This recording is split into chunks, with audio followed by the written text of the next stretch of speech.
whole wide world.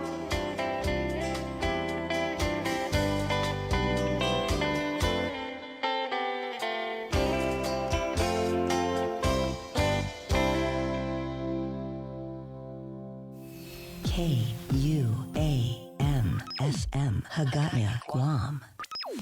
You're listening to The Link with Chris and Sabrina on Breeze 93.9.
Sabana Mandong kulutan bedi Zai trong kusia Man florist odu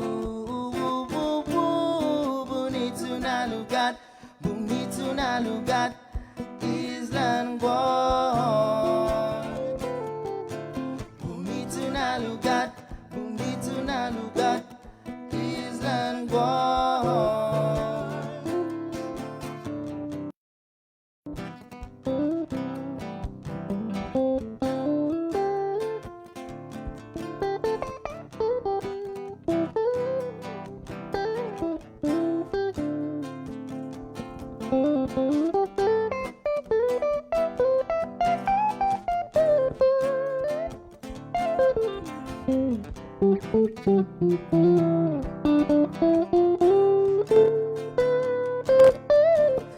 Samzu todu Iman hoben night samoru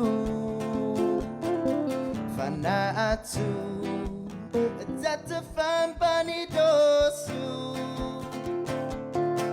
Za esti Sweateta night odu Bunitu nalugat Islan guan Bunitu nalugat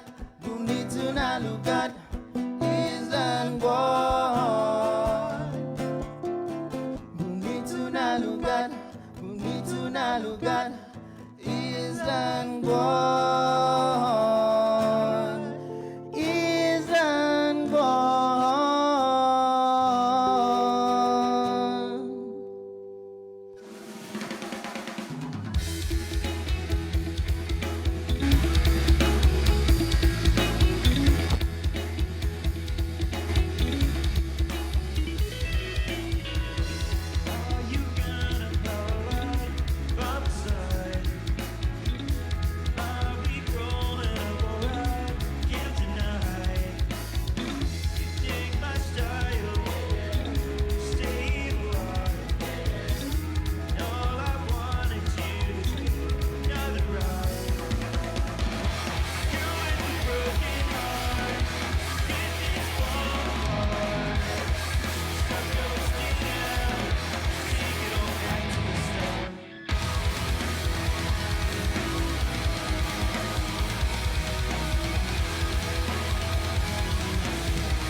the sun never stops shining.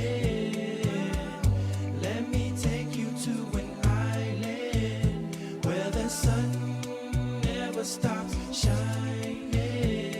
Can I take you to a place I call home? Down south in Pneumatic where my family roams. It's a hot summer day and we all kicking back, sipping on a cold one. Now what you think about that? That's life here on this island paradise. Yo, I'm going back soon, but I might think twice, cause that city life is way too fast. Yo, I'd rather stay in Guam because this life is bad. Sand beaches, surrounded by my nature. No need to worry about these player haters and my culture. I got love for my people, still rapping Guam, staying true to my chat loose. Let me take you to an island where the sun never stops shining. Let me take you to an island where the sun never stops shining. I come representing Guam, USA. Raised on a hill in the Ville by the bay. Y to the O and to the Izzy. Me scooped out on the mic getting busy. Y'all know this pack. Cruising the day, then park the spot after dark in the village. Jordan is where you'll find me. Or down in Naval Mag with my nails right beside me. We just chillin', cause that's the way we do. Call the chat loose, tell them we gon' barbecue. The crew rollin' by tonight. We got Slim on the left and YD to the right. Let me take you to an island where the sun never stops shining. Let me take you to an island where the sun never stops shining. I gotta get some brew cause I just got paid. Put up the canopy to get some shade so we could kick back like it was nothing at all, while my primos and my homies playing basketball. The day is going smooth the way I thought it would be. Me and my family by the coconut tree, relaxed, waiting for the food to be done. My nephew's calling me to play one-on-one. I said, wait boy, I have to make the tanak. And once I get finished, I cook the tatagat so we can chow down like we never did. Call everybody, especially the kids. We're just kicking back in the village. All the kids are playing around with the family. We're just kicking back on the island. Memories we're talking about with just you and me. Oh yeah. We're here in the beautiful island of Guam, chilling down in the wonderful village of Pneumatic. It's a beautiful day today. Sun shining bright, shimmering along the bay. Family, children laughing around. That's how we doing down here on my island. Let me take you to an island where the sun never stops shining. Let me take you to an island where the sun never stops shining.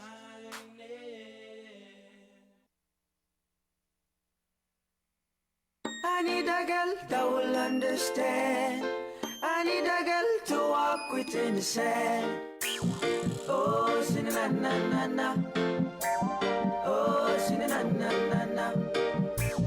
Oh, sing na na na na. Oh, sing na na na na.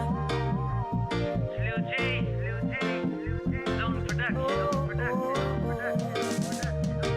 I need a girl that will understand.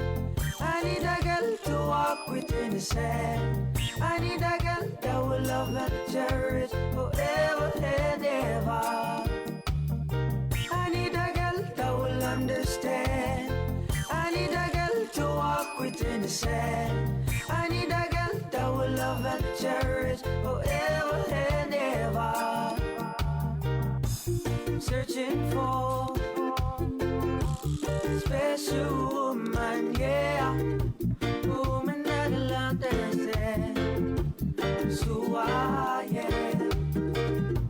So if you're there, listen me loud and clear. 'Cause girl, you might be the one just right for me. I need a girl that will understand. I need a girl to walk within the sand. I need a girl that will love and cherish forever and ever. I need a girl that will understand. I need a girl to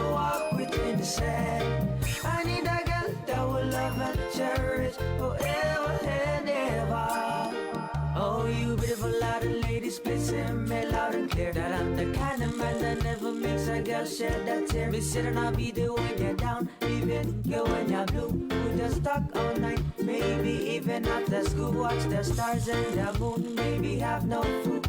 Cause one day I'll hold you tight and call you my boo.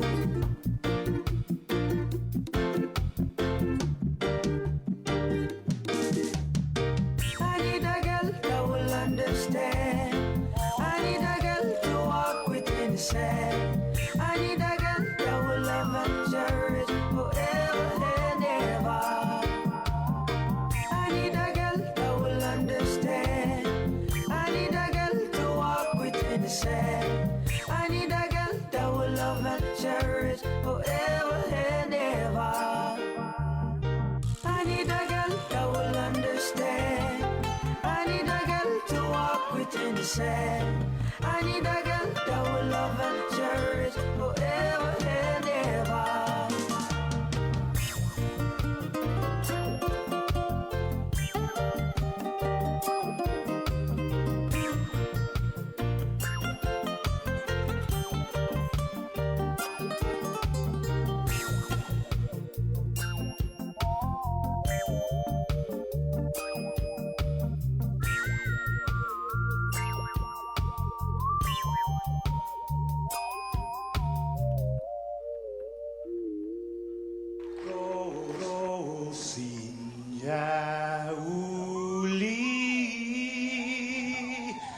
Die sombranzelten maak. Et zu te saluda. Antes Dio hum niga. Ratzals and malak estrezas. Durante in todo il memu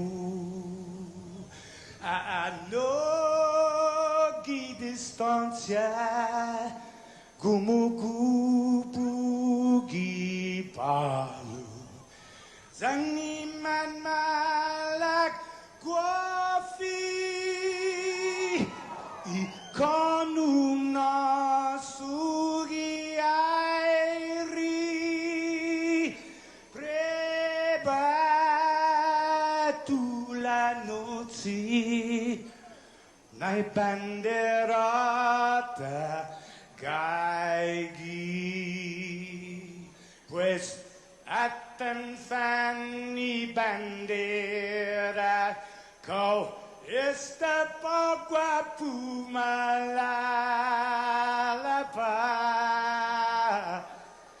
giluk tanu man libri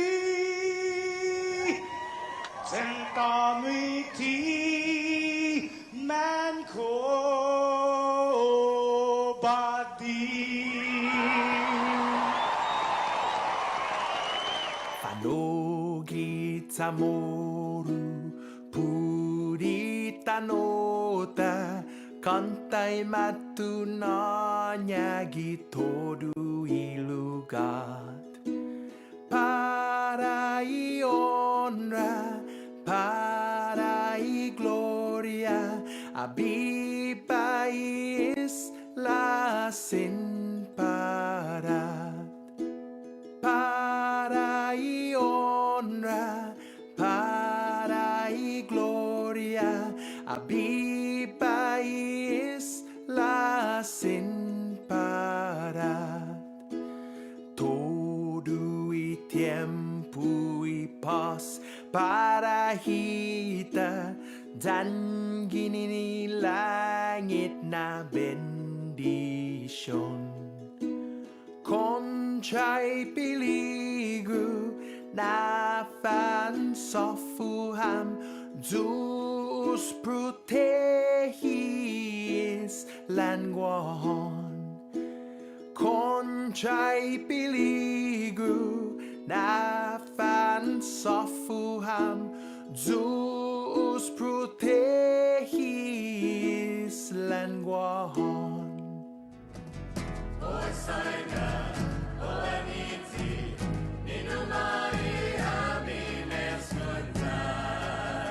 Nina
sleeping all night, waiting to find a reason for today.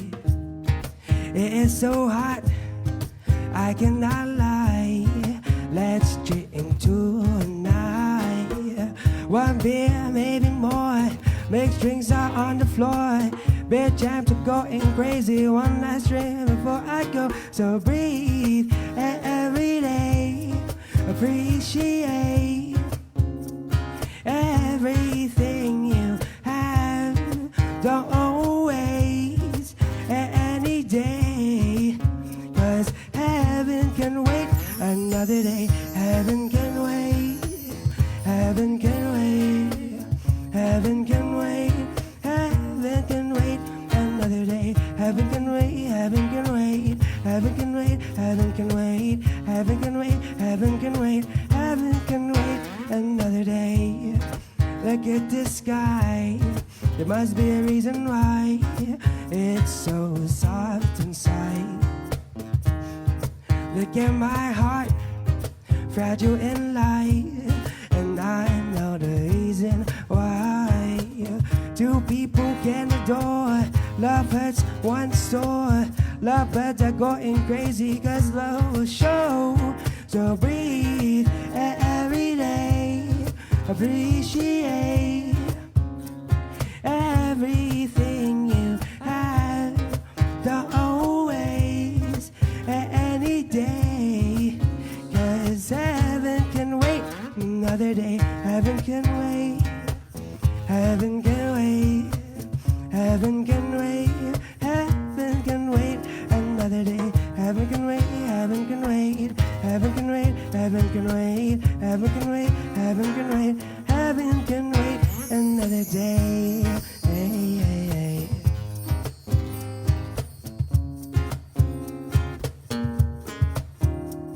Let's slow down and look at what we accomplished. Maybe we will find a reason to live. Look at all the joy and happiness and embrace what you know and live for today. So breathe every day. Appreciate everything you have. Don't always any day.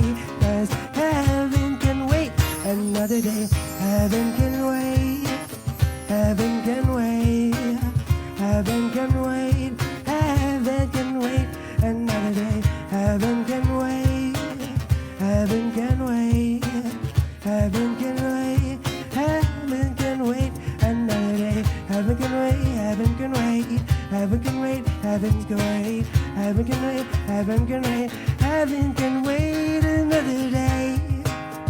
Another day. Mm-mm. Heaven can wait another day.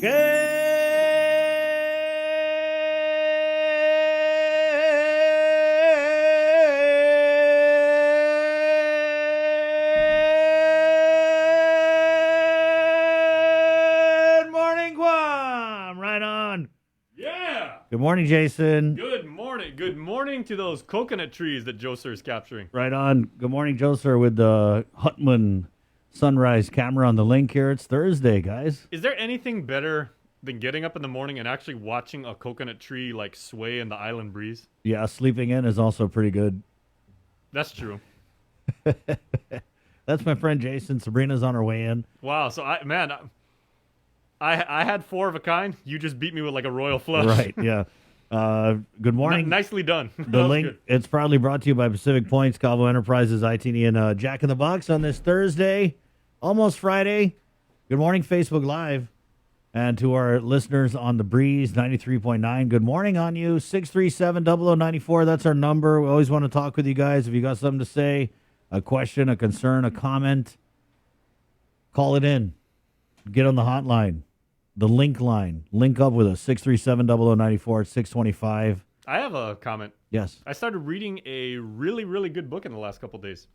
It's the autobiography of Cassandra Peterson, who many of you may probably know more affectionately as Elvira, Mistress of the Dark. Oh, wow. The book just came out. Actually, she's got a really, really interesting life story, and she tells it really well. She's been through some stuff. Yeah. And most of which I didn't know, because I grew up on.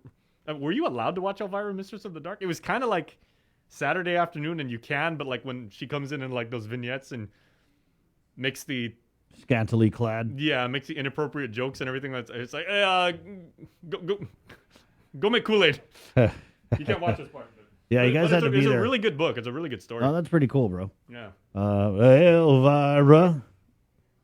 That's what I think of whenever I think of Elvira. Who did that song? Was that Oak Ridge Boys. Oak Ridge Yeah. Boys? Yes, that's. Yep, good stuff. 626. Good morning. What happened to the time in history when bands were just named after places?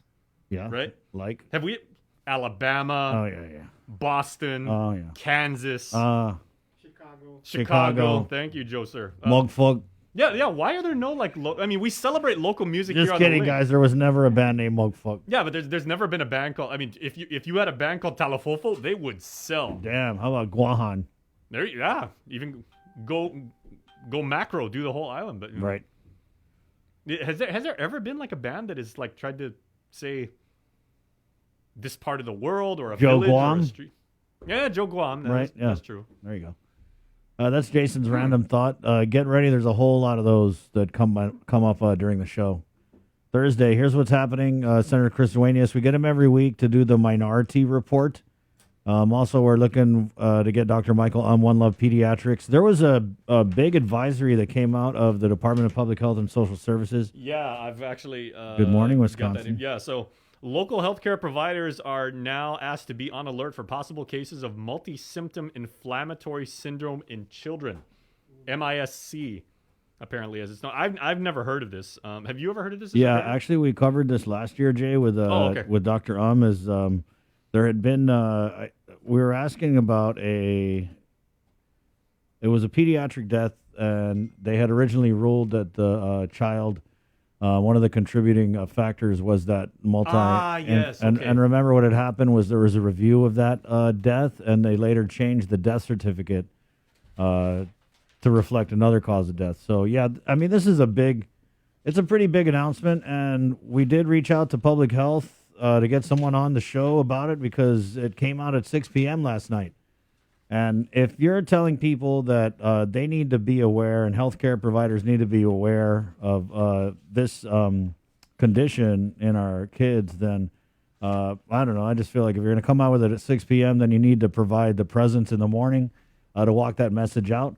Unfortunately, we didn't yet receive a response from the director, but, ever hopeful as we've tried to be good media partners in this pandemic. But there is at 10:30 this morning a Data with Dr. Ann stream that we're going to be sharing, I'm pretty sure. 9:30 or 10:30? It's 10:30. Oh, it's 10:30. 10:30. Okay. This morning. Yeah, absolutely. We'll As share that. Dr. Ann of Public Health has a lot of data. Yeah, so that's what we're trying to do for you guys this morning and find out more about this advisory that I'm pretty sure Jason is going to touch on in the news. Yep. At 6:28. Also, we're going to welcome the brand spanking new superintendent of the Catholic school system, Father Val Rodriguez. Yeah, who is also, of course, the pastor of Totu Church, that's Joe Sir's parish. Totu! There was a band, right? Toto, that's Yeah. right. Yeah. No, it was Totu. Yeah. If you were from Guam, that band And in the they had a 80s song. They had a song called Africa, and there That was they're from Totu, dude. All right. Yeah, so that's what's happening this morning. Plus, you guys, the missing ingredient, and we're giving away some pizza as it's National Pizza Month. Yes. With Pepsi, our good friends at Pepsi, for the Pepsi Ultimate Pizza Trivia Challenge. Which pizza parlor is today, my friend? Today, my friend, is Thursday, October 14th. Papa John's. Ooh. Let me speak to you guys a little bit about Papa John's. What I like. Go ahead, Jay. Okay. Those little packets, and it's not even packets, it's like the little cups of garlic sauce that they give you. You can dip your wings in there, you can dip your pizza in there. That stuff lives in my head rent free. It's good stuff. Perpetually. It's so good. And then they give you like a monstrous pepper if you want it. Pepperoncini. Yeah. I love Papa John's. The cheese they use, it's like a little bit sweet. It's really good. I don't know if it's the sauce or the cheese, but Some I people love. say the sauce is a little on the sweet side, but I just love the dough. The dough's very, very Yeah, chewy, and yeah. I'm like a dough guy. And whenever I'm I order, Doughboy from Boys in the Hood. yeah, Doughboy. Whenever I order from Marge, our good friend over at Papa John's, Yep. I always say, hey, leave it in for like a minute extra. And you can do that, guys. You know, when you order something, don't be shy to go off menu. They actually like that. Hey, can you crisp that up? You know, make that. Oh yeah, dude. I'll give you a masterpiece. Also, the kids like their they got these like nugget things. Oh, the chicken poppers. Yeah, the chicken poppers, Yeah. but they're baked, but they taste like they're fried. So get a box of those. We're going to be giving that away. And Those guess are what? big pieces of chicken. Yeah, too. it's good stuff. Like I actually thought I was like, okay, and I was making sure that like no one in PETA was around me when I said this. I was like, are these like baby chicks? No, it's a lot of meat. They only use the husky chickens for that. Oh. Yeah, so we're going to give you a gift certificate to Papa John's, and you get to wash it all down with a 12-pack of Pepsi. And then we're catching up with our friends at Pepsi for a little more about Refresh Guam this morning, Jay. So, yeah, speaking of which, okay, perfect segue. Let's just go ahead and say that Refresh Guam, as you know, is the island's newest digital hub. So please check them out. They are on Instagram and Facebook. From what I understand, their numbers are going way up since they've been partnering with us on the link, and we're happy to bring them an audience because they are doing really, really cool stuff. Instagram and Facebook, Refresh Guam, where they've got truly local content and daily giveaways. Refresh Guam, truly local. Right on. Did you in your long and illustrious radio career, did you ever have to like do one of those commercials where you have the reaction like sound effect that you made? I had to do every kind of commercial in the book twice. Really? Yeah. You've done insurance companies, I'm sure. Everything. Yeah. You've done. You know, it's retailers. funny story. I tweeted this out, but when I first applied, all my life, guys, I listened to the radio. You ever done strip joints? I listened to the radio. I'm not going to entertain that. Now appearing. I Just listened- arrived. Ship in town. Not going to entertain that. Okay. Anyway, so That means yes.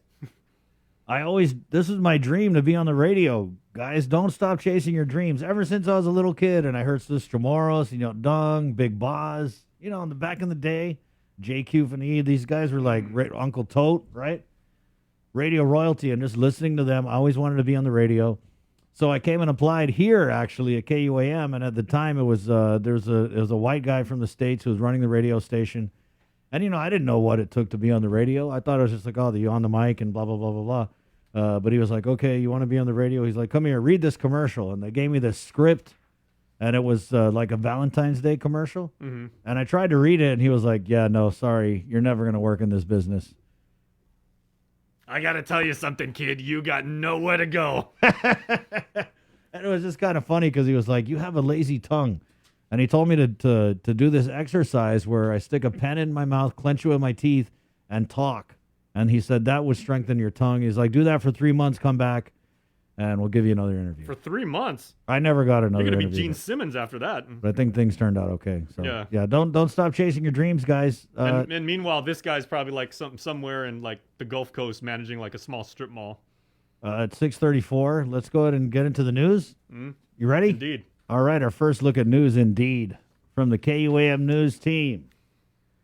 He's easy on the eyes, if you know what I mean. Hey, ladies! Is Joseph reading the news today? Or?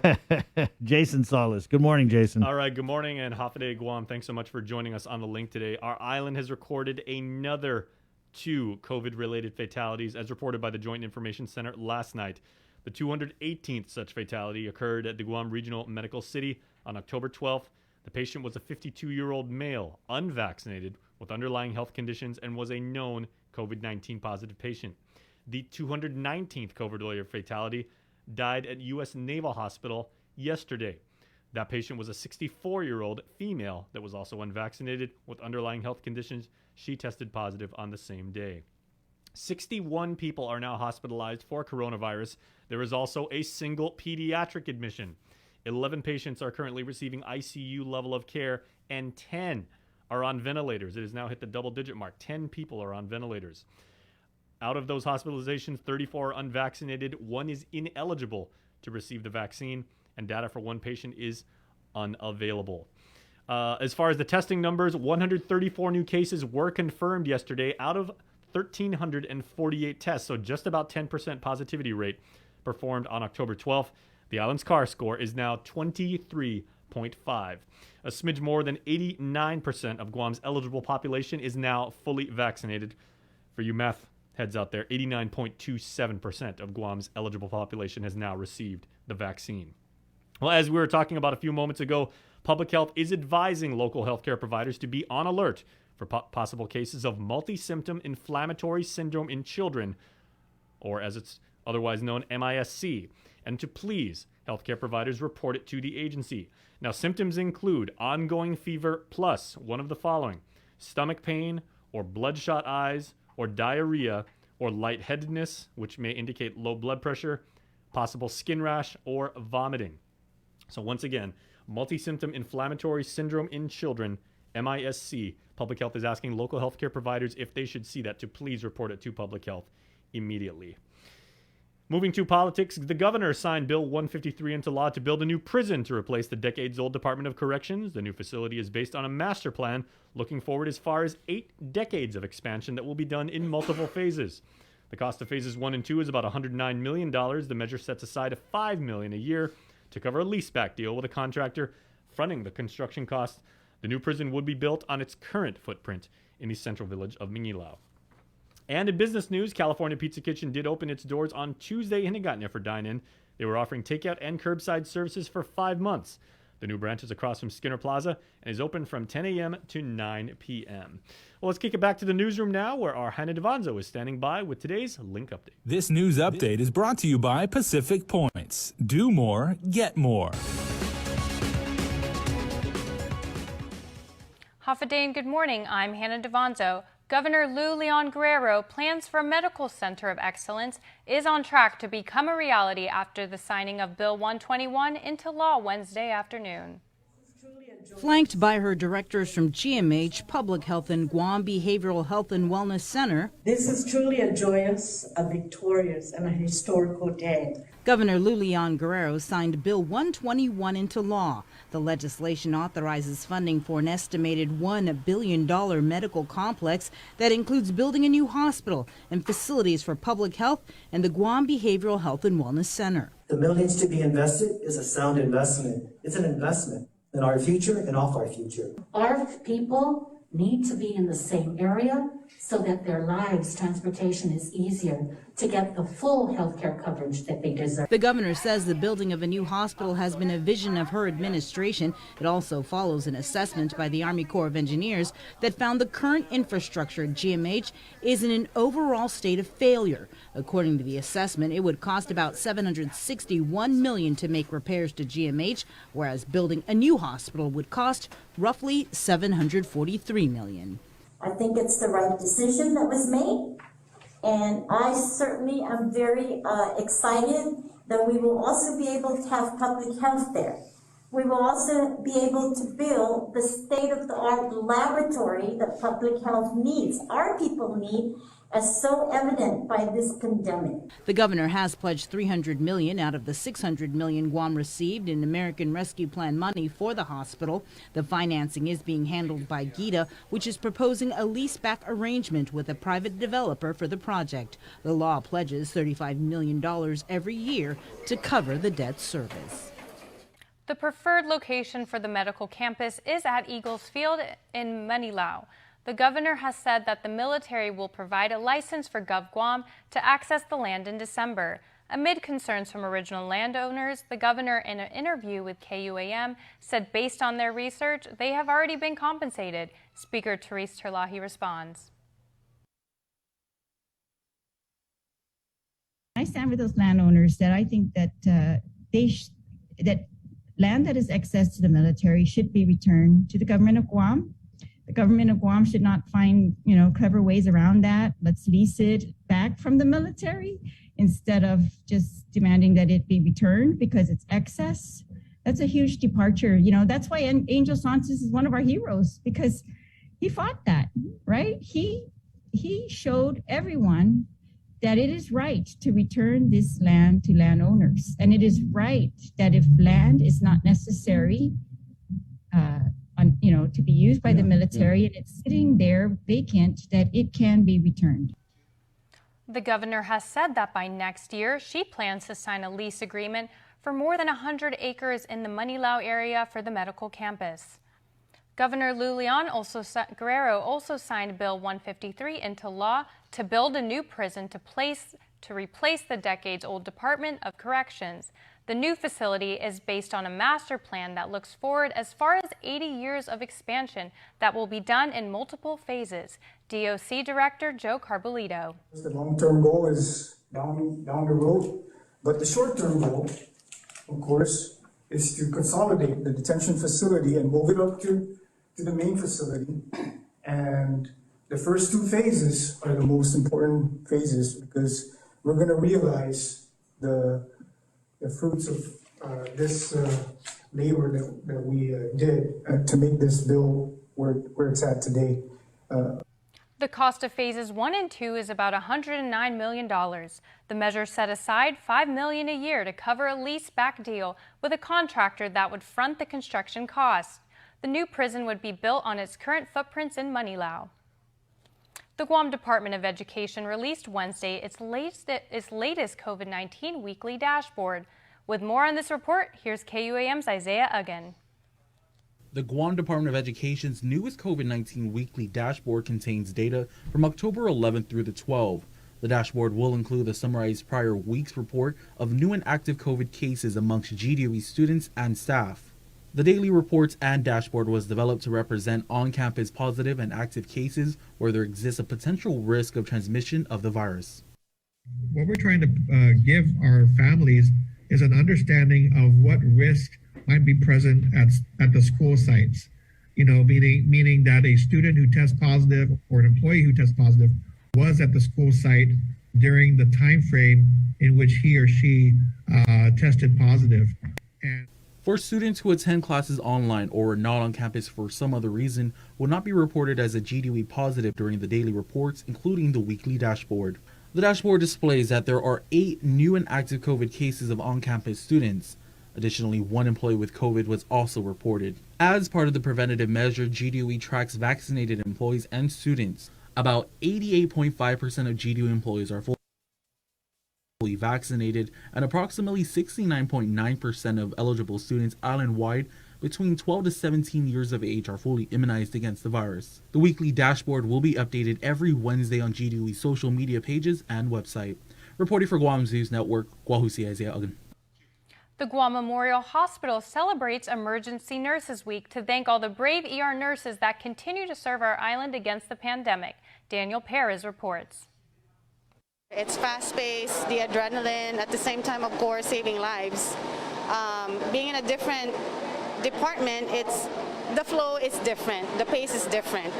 And I still am to this day still work in the ER, although my role has been expanded. I do other stuff. I do audits as well. I do teach.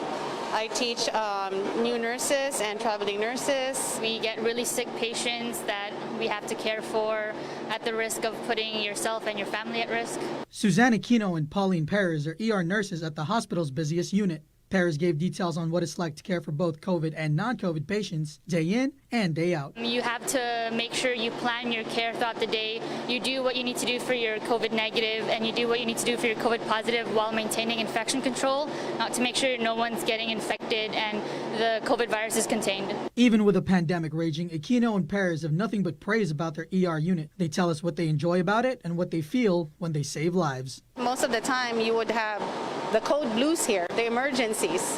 I like that kind of thing, where you can really see the difference right away. An ER nurse is difficult.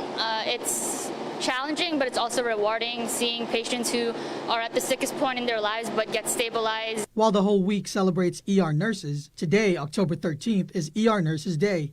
If you see an ER nurse this week or today, don't forget to thank them for all they do to keep us safe and COVID-free. Daniel Perez reporting for Guam's News Network.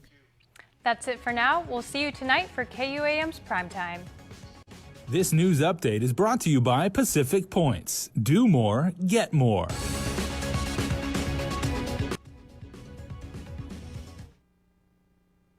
All right, thanks so much, Anna. Great job. In other news, social media is causing mental distress, bullying, and suicide with a larger number of kids, according to research done by Facebook's own internal studies. Guam's Attorney General is joining in on the growing concern. Social media is causing mental distress, bullying, and suicide with a large number of kids, according to research done by Facebook's own internal studies. And still, Facebook CEO Mark Zuckerberg wants to create a kid version of Instagram for those under the age of 13. For parents like Attorney General Camacho, it's concerning. We're firmly against it. I'm firmly against it. And again, it just shows that they aren't doing enough to protect our kids from harmful content that's out there. And one of the examples I gave is that if you young teen girls in particular are affected by social media, and there was a study or a case where a 13-year-old did a search for dieting tips or nutrition, and they were sent to accounts that encouraged eating disorders and anorexia. So Facebook was aware of it, took it down, but that's what the algorithm is sending you to because they are vying for your attention, and they know that those are the type of accounts that are going to keep you on your phone, keep you looking at their apps. And they benefit from that because that's how they can show you ads and generate more revenue. In May of 2021, AG Camacho, along with 44 other attorney generals, wrote a letter to Zuckerberg requesting that the company forfeits its plans in launching a kids' version of Instagram.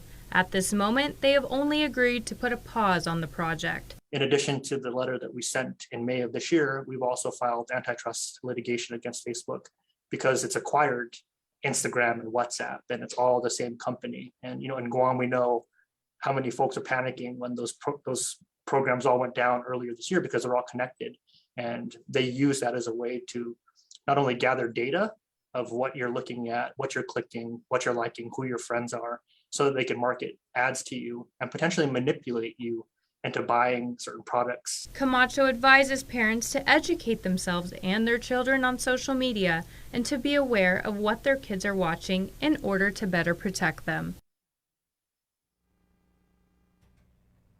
All right, Hannah doing double duty on there. Great job, Hannah. Isaiah Uggins got our next story talking about the detox unit at Jibwick. Level 3.7 Withdrawal Management Unit, or the Detox Unit, opened up in late July and aims to help individuals who suffer from the effects of drugs and alcohol abuse. In an interview with KUAM News, Guam Behavioral Health and Wellness Center Director Therese Areola says the program remains steady. And I'm happy to report that it is slowly but surely being used. As of today, and I believe we opened it up in late July, early August, we've had so far a total of 5 individuals who've gone through the detox unit. Currently, we have, if I'm not mistaken, the last census was this weekend that was sent to me. I believe we have 2 in the detox unit. But so far, a total of 5 have gone through the service. And so it's doing what it needs to do. And we're very happy that it's another array of services, part of fighting this uphill battle of addiction and really helping our residents of Guam have a fighting chance to get into a healthier lifestyle. Areola noted that there is no waiting list for the program. She says for those who may be seeking this treatment, they need to visit the department in person. And then you go through an intake screening. You will be then processed and transferred, referred, and given an appointment for new beginnings and detox or drug and alcohol assessment. And then it's in that assessment that will determine what level of care that you need as a person who is taking a substance abuse. The detox unit has 8 bedrooms, which will allow 2 patients in each room. The program will be able to treat at least 16 individuals at a time. Reporting for Guam Zeus Network, Guahusi Isaiah Ugan. All right, Tyler Metanani joins us now for her new series, Inside Business, with a profile being on the company Generation Renewable Incorporated, an organization with a new name, but the same commitment that they've always had. Generation Renewable, formerly known as Micronesia Renewable Inc., has provided solar energy installations on Guam for nearly a decade. The recent name change has allowed them to expand far beyond our island. Business Development Manager Joe Rosario. Moving outward into Polynesia and into Melanesia And even further out, we have opportunities that we're seeing on the horizon in Alaska and some in the Caribbean. But surviving a global pandemic has also meant surviving an unstable economy. Generation Renewable Chief Operations Officer Jeffrey Vocolo says it's been a challenge. Work slowed down, right? So projects went away, right? That was one issue. The second issue, of course, now trying to get through the pandemic is to batten down the hatches, survive the storm, Vocolo is all too familiar with economic downturns. With over 30 years in the energy industry, he's experienced everything from recession to inflation. With some restrictions finally lifted and herd immunity achieved, he says business is starting to pick back up. But that doesn't mean they're in the clear just yet. Now you have two other dynamic issues that we're dealing with. The first is lack of labor and qualified labor, which is extremely hard. And then you have another issue, which is price increases, which are, all commodity materials. You have aluminum, brass, copper going up exponentially, and then shipping. Shipping's a real issue. The ships are restricted access in and out of the ports of Long Beach, California. Lack of materials, labor issues, and inflation have put many larger solar companies in the States out of business. The two explain the continuing rise in oil prices and the need for more personnel is an obstacle that lies ahead. Vocolo says that if oil increases steadily as they predict, they're looking at a 75-employee company by the end of 2022. He says the volatility of the oil industry is something they see has no end. We're trying to hold our prices pretty steady, even though we're dealing with increases. We're going back to a lot of our suppliers saying, hey, look, why don't you cut your profit margins down some on your product level so we can pass that on to our customers? Because as Joe, pointed out, oil prices are rising significantly. We predicted at the beginning of the year that oil would be $75 to $80 a barrel by year's end, but it's looking more like 90 now. But they continue to persevere and grow regardless. With Inside Business, I'm Tyler Mazzanani.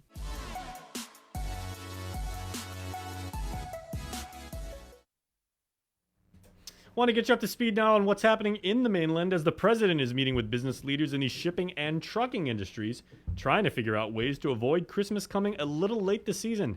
Natalie Brand has more from the White House.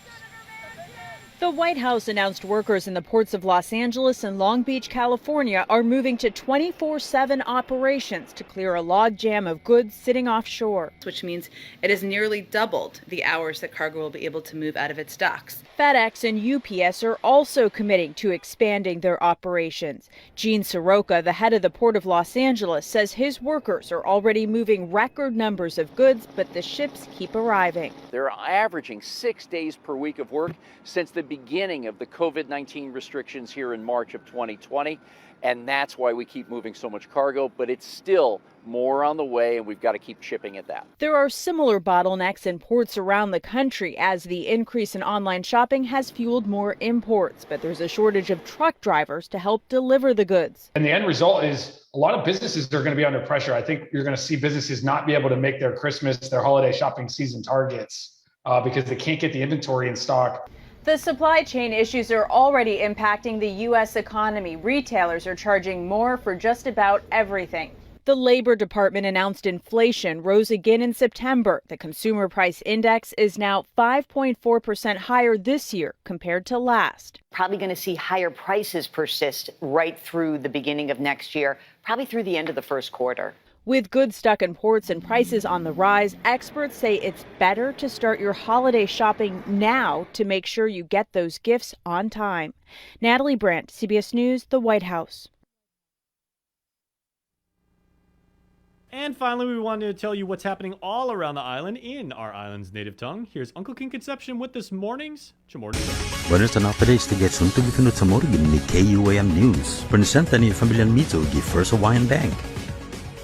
Hafil may maghahaga lulyong di Bill 121 ni Ninalay. Adyo na legislasyon sa naturisa sa lapi, no maestima na estahulog iun bizon pesos por inat sa di medical complex no samanon nuevo na hospital sa fasilidad siya para Guam Behavioral ang Wellness Center. Ilang gobyerno na inat sa nuevo na hospital sa uno giyan mastat kilo na tarea para administrasyon niya. Tinatisi este ni marikonosi dan ma-evaluate ni Army Corps of Engineer aji zon na infrastructure Guam Memorial Hospital sa masoda na esta tisan mauliki kondisyon niya. Según inestima kasi 701 milyon pesos o ginasta para mapamauliki Guam Memorial. Iparo hinasa sa nuevo na hospital sa 743 milyon pesos. Gobyerno sa esta promesa 300 milyon pesos, gini 600 milyon pesos, nurin si Bengguahan gini American Rescue Plan na sa lapi para yung hospital. Iparo ma-finance sa siyempre minaneha ni Guam Economic Development Authority no mapropose sa lease back na reglamento dyan iparo hinasa yung project. Ilay sa promesa 35 milyon pesos kada sakan para yung napasita TEDB. Mas asunto, afit malaki gobyerno haji Bill 153 no ninalay pero nasa nuevo na tribunal pero nagujisen bihos na naguba yung Department of Corrections. Inuevo na fasilidad sa Sigoni Master Plan no fafana mo na 80 anos na nadlanto no pero matsogo ya dumididig gi phases na manera. Igasto para ifinin na dyan segundo na phase sa 109 milyon pesos. Ibiyo sa nasangi 5 milyon pesos kada sakan pero kinubri leaseback na kontrata dyan ni kontratista ni pero nasa preso ni sa lapit niya. Inuebo na tribunal sa paramahat sa gyadso na lugar ang nagaygi DOC sa Mangilaw. Yutumu, Payless Markets Community Foundation sa mababay dyan niya mini grant na oportunidad para organisasyon siya gwinigizagwahan ni manakeke masadilante kwalidad linala dyan umareglay defekto gi exhibition sosyal. I-presidente ni foundation si Marie Cabo Benito anota na mansen magusya para fanmanasisti benta si organisasyon siya mas pipe mas libyano na salan piyot pago ni tempo ni Sen Maput. Aplikasyon siya sa sinod sa online di www.paylessfoundation.com. I-option pre-application na workshop sa pamapresente ito i-zoom na manera gi business di 29 de Octubre desde las 9 hasta las 10 egan. Adi man interesado sa sinama lehestra siya kung email foundation@paylessmarkets.com. Para Guam News Network, Gosikin Conception. Yasuto Finutsamoro sa presenta sa ninafato ni Familia Mizo gi First Hawaiian Bank. Say hello to the First Hawaiian Bank mobile app. Got a question about your finances? You've come to the right place.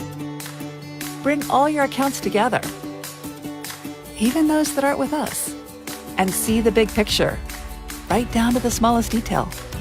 Unlock powerful tools like Insights and Money Map that help you save time and take control of your finances. When you connect accounts with the First Hawaiian Bank mobile app, it all starts with yes. Do you feel like you're missing out on something? Make life more rewarding with Pacific Points. Earn and redeem points for bill rebates and free load at IT&E, discounts on fuel at Shell, vouchers at Foodies, and United Mileage Plus miles. You can even pay with Pacific Points at IT&E, Shell, and Foodies. Pacific Points. Do more, get more. The relationship between Guam and Manila, Philippines is undeniable as we share similar cultural traditions, history, and heritage. With generations of Filipinos calling Guam home, KUAM presents a monthly look at the capital city featuring in-depth and engaging interviews on everything from medical tourism to new business and government leaders. Veteran newscaster Nestor Lecanto delivers Beyond Our Borders. This special program is brought to you by KFC and the Medical City, where patients are partners.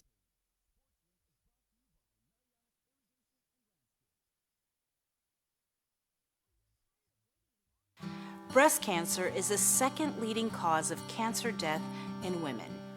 The chances that a woman will die of breast cancer is about 1 in 38. Although there is no sure way to prevent breast cancer, there are certain things that you can do, such as eat healthier and exercise. For more information about breast cancer, go to the American Cancer Society's website at cancer.org. Also, on October 22nd, we invite you to think pink by wearing the color pink on that day in solidarity of our breast cancer survivors and warriors. This pink message is brought to you in partnership with Ordot Dental Clinic, joining the fight against cancer in honor of brave warriors, survivors, and their families. Island Cancer Center and American Cancer Society.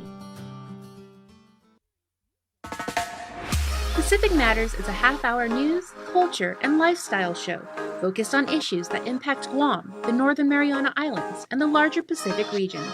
Join Tomas Maglonia every Monday to discuss politics, trends, and take a deep dive into the issues changing our island home, because what happens in the Pacific matters.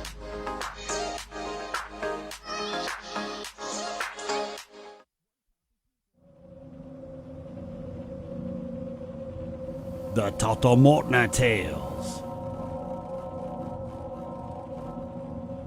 October on the KUAM Podcast Network.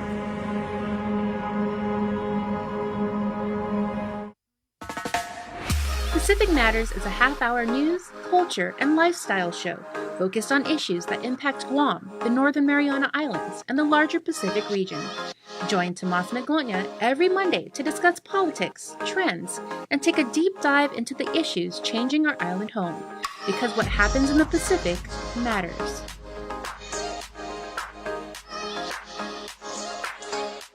Take in the panoramic beauty of our island each Sunday on the KUM News Instagram with Scenic Sundays. Scroll through the natural beauty of the island on display. Scenic Sundays on the KUM News Instagram is brought to you by Addis Trust and Investment, Location, Service, Trust, and Häagen-Dazs Shops Guam, where every day is made extraordinary.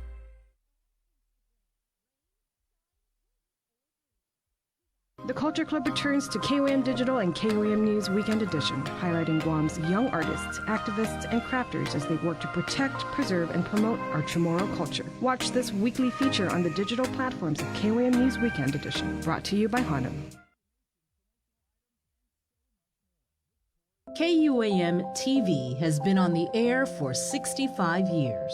65 years of growing, changing, and adapting to the needs of our local community. 65 years of making you smile, laugh, and cheer, and being there for you in times of tears and heartbreak, and learning to heal together. We've kept you on the edge of your seats, been a trusted source for you to turn to, weathered many storms together, and celebrated life's big moments. And now at 65, we celebrate all the firsts we brought you over the years, and all the firsts that lie ahead as our world changes. KUAM TV, celebrating 65 years of firsts on Guam.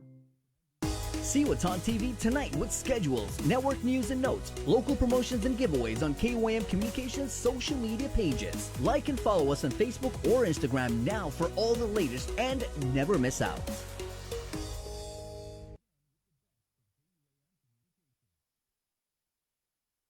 KUAM's multi-platform morning show, The Link, just got a little more delicious with Feed Me Fridays. Chris, Sabrina, Jason, and the rest of the morning crew will take some time off each Friday to talk, taste, and tempt you with all the latest and greatest food and drinks on Guam. Old faves, new hits, and everything else we can put in our bellies. It's Feed Me Fridays on The Link, brought to you by King's Restaurants, Ruby Tuesday Guam, and Devondale.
silibran neni sincero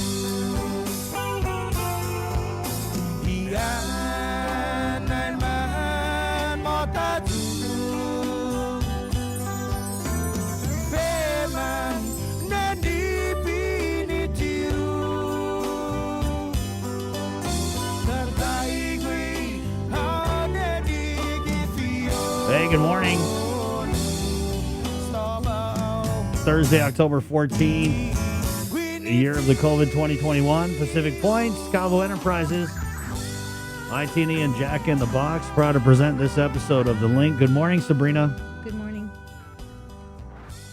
Coming up, we'll have a little bit more on this public health advisory that was released at 6 p.m. last night. Mm-hmm. Yeah. It was released at 6 p.m. and really would just like to find out what prompted the release of the advisory and maybe get more information on it.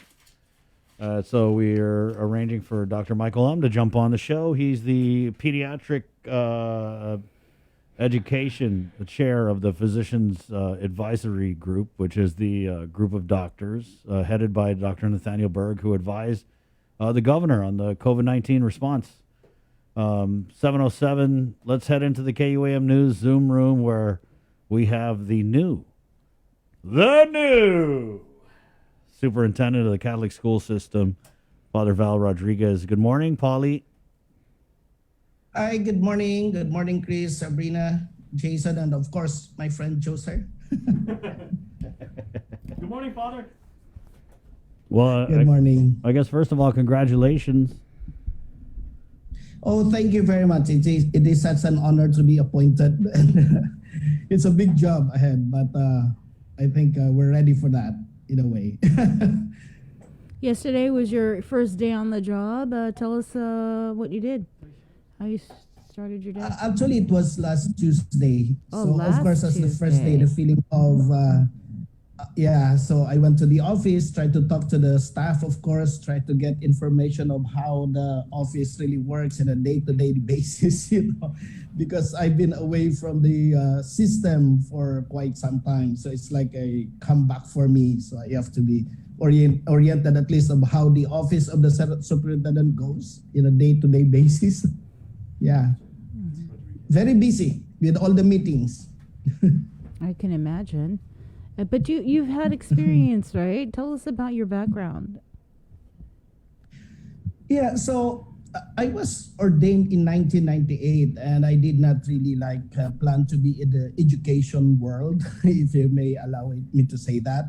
But when I was ordained, even as a deacon, my bishop immediately then, Bishop Arrigo, told me that I think you belong to the seminary to teach seminarians. So the very first assignment I had for 4 years was to be in the seminary, going back to where I started my journey to the priesthood.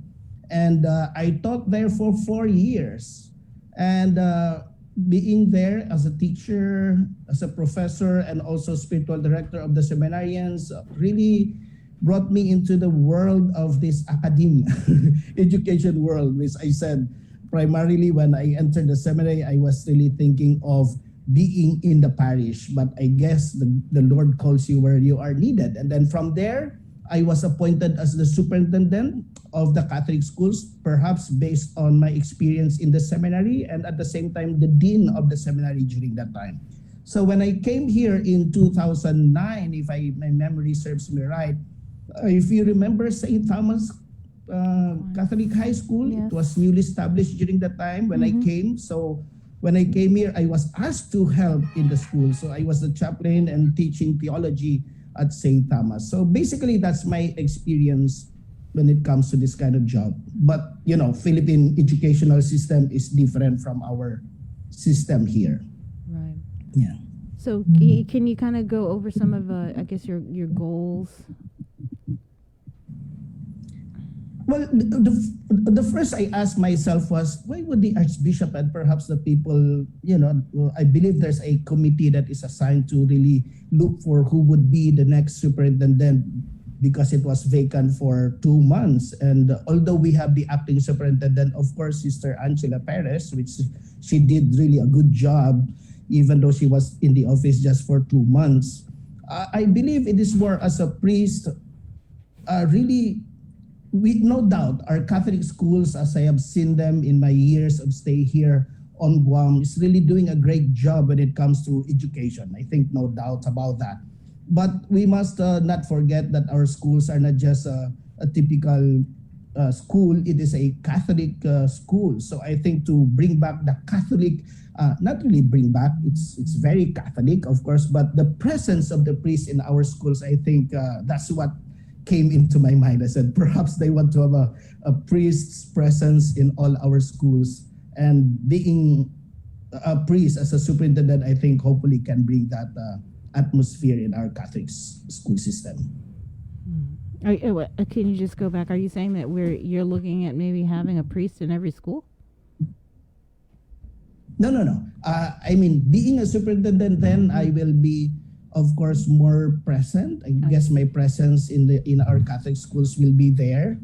At least there is a particular priest that really looks at all our schools. So the presence of me being a priest, I guess, and with the help, I have talked to a couple of my brother priests, actually telling them that if they can help me in the ministry of course, having that Catholic atmosphere in our Catholic schools. Not I'm saying that the Catholic atmosphere is not there, but the presence of our clergymen would, I think, bring more emphasis in on. Right.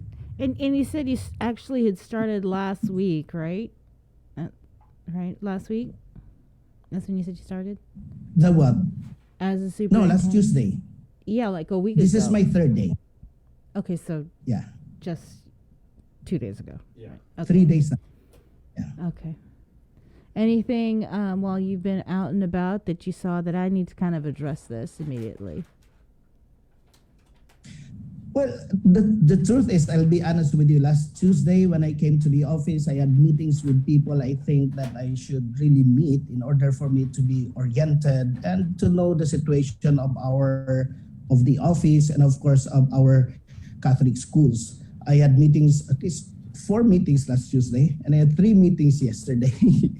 So it's all like for the past days, it's just meetings, knowing what's happening, knowing the situation. And I plan to visit, I have meetings also today, or rather tomorrow.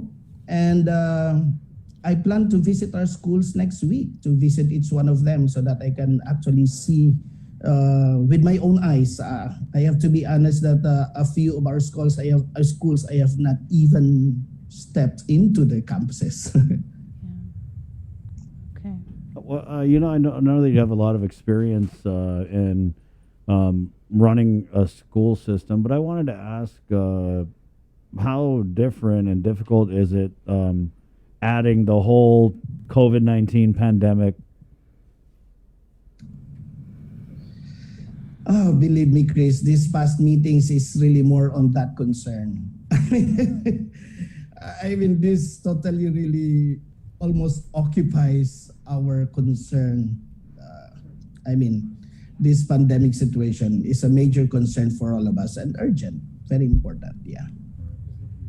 Yeah, so how do you kind of juggle? You're right, because it's got to be like more than half of everything you guys do moving forward. So how do you kind of put all those protocols and safe and in place and do all the measures and still deliver like a good education for the kids in the Catholic school system?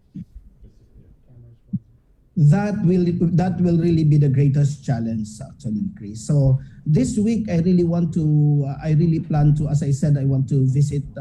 It's not an inspection. It's really just a visit for me to see of how they are doing and what we can do to continue the quality education and of course the Catholic education in spite of this pandemic, of all of those safety measures that we have to do.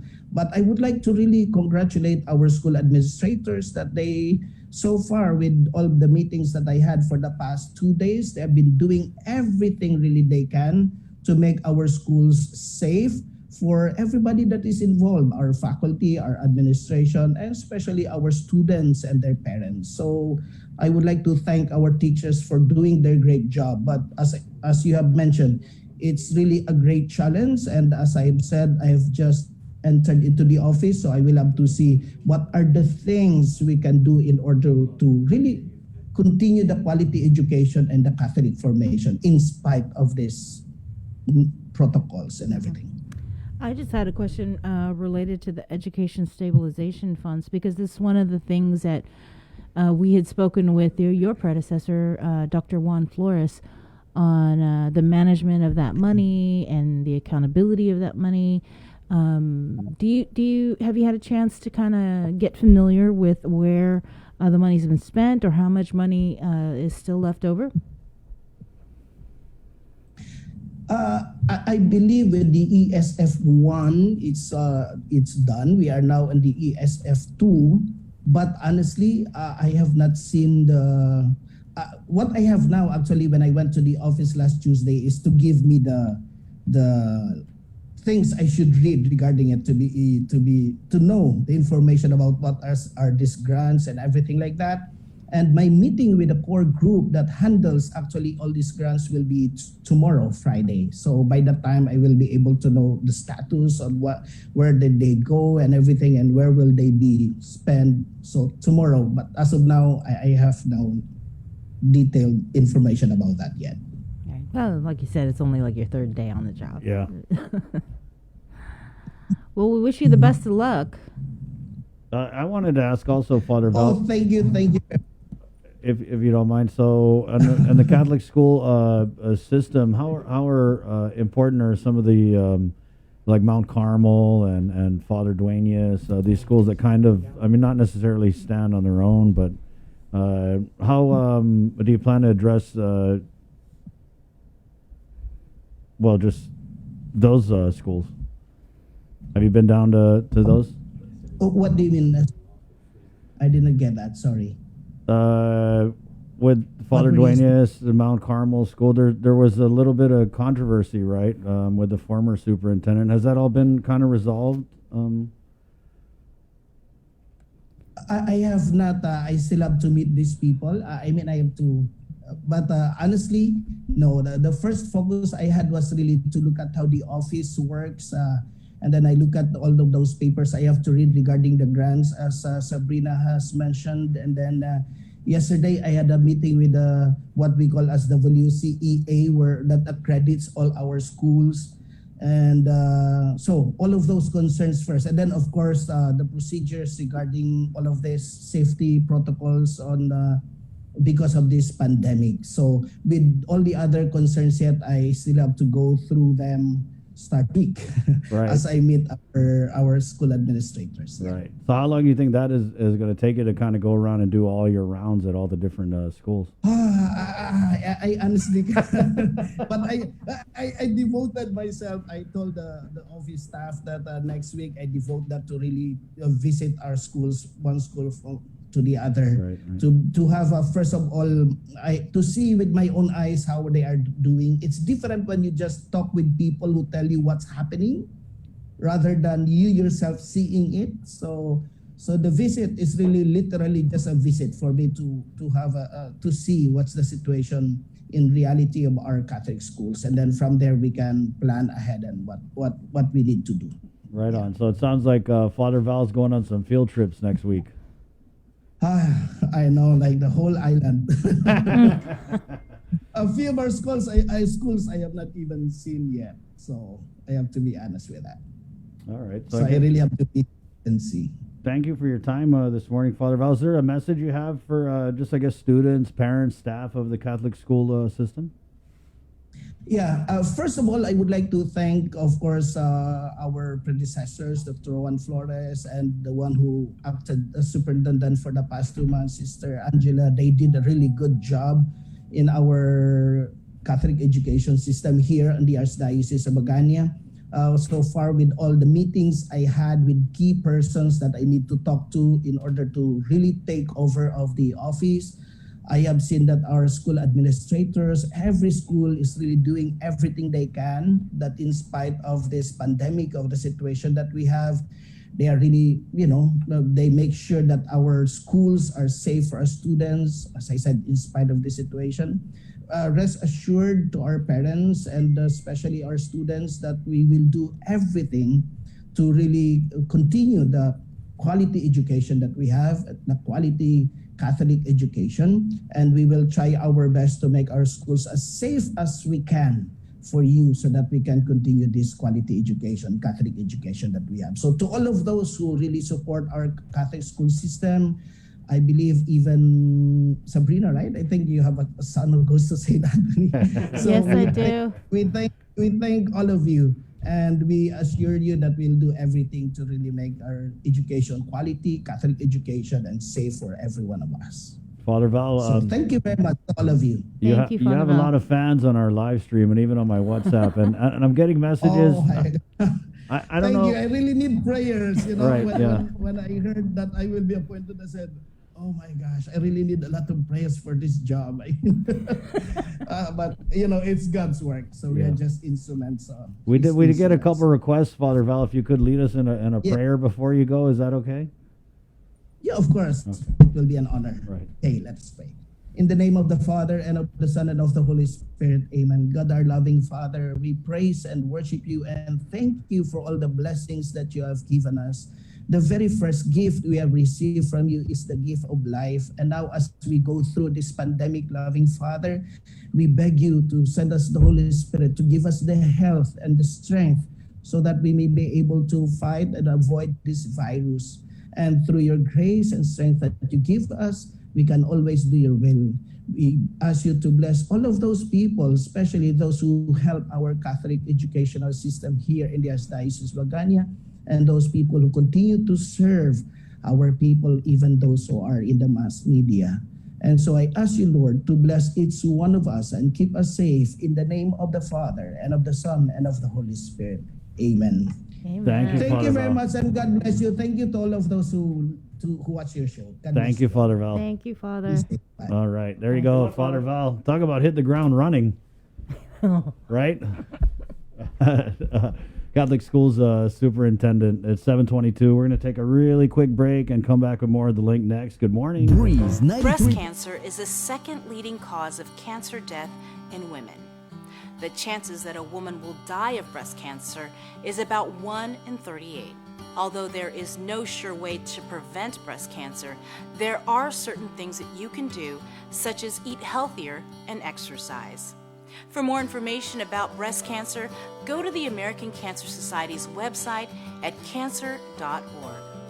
Also, on October 22nd, we invite you to think pink by wearing the color pink on that day in solidarity of our breast cancer survivors and warriors. This pink message is brought to you in partnership with Ordot Dental Clinic, joining the fight against cancer in honor of brave warriors, survivors, and their families. Island Cancer Center and American Cancer Society.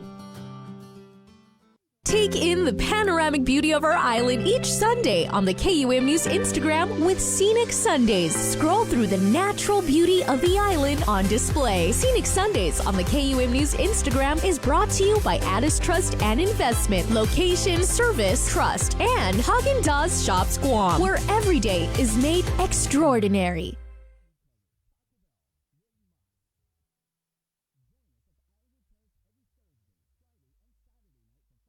We know you're tired of hearing about COVID-19. Some of you are probably wondering whether this is ever going to end. However long it takes, we all have to do our part, including our children, to hold the line. You can protect yourself and your family by getting vaccinated. And if you're already vaccinated, don't let your guard down because you can still give and get COVID-19. And if you're not vaccinated, remember that if you catch the virus, you could suffer more severe complications. At the end of the day, it's the choices we make to protect ourselves, our families, and our community that will control the spread. We know it sounds repetitive at this point, but again, wash your hands, watch your distance, and wear your mask. Together, we have to hold the line.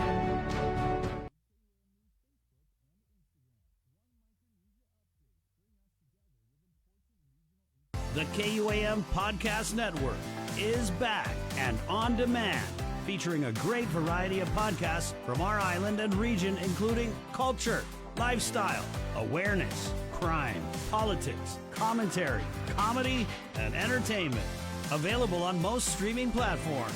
The KUAM Podcast Network. Subscribe and listen now.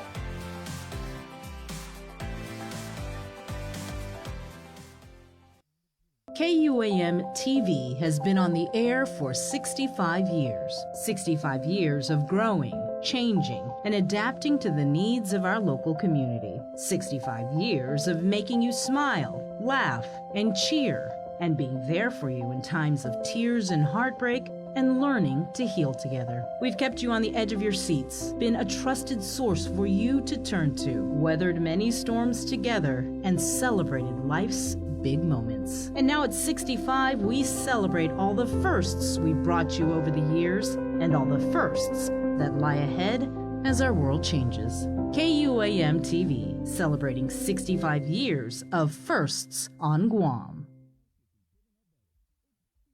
See what's on TV tonight with schedules, network news and notes, local promotions and giveaways on KUAM Communications social media pages. Like and follow us on Facebook or Instagram now for all the latest and never miss out.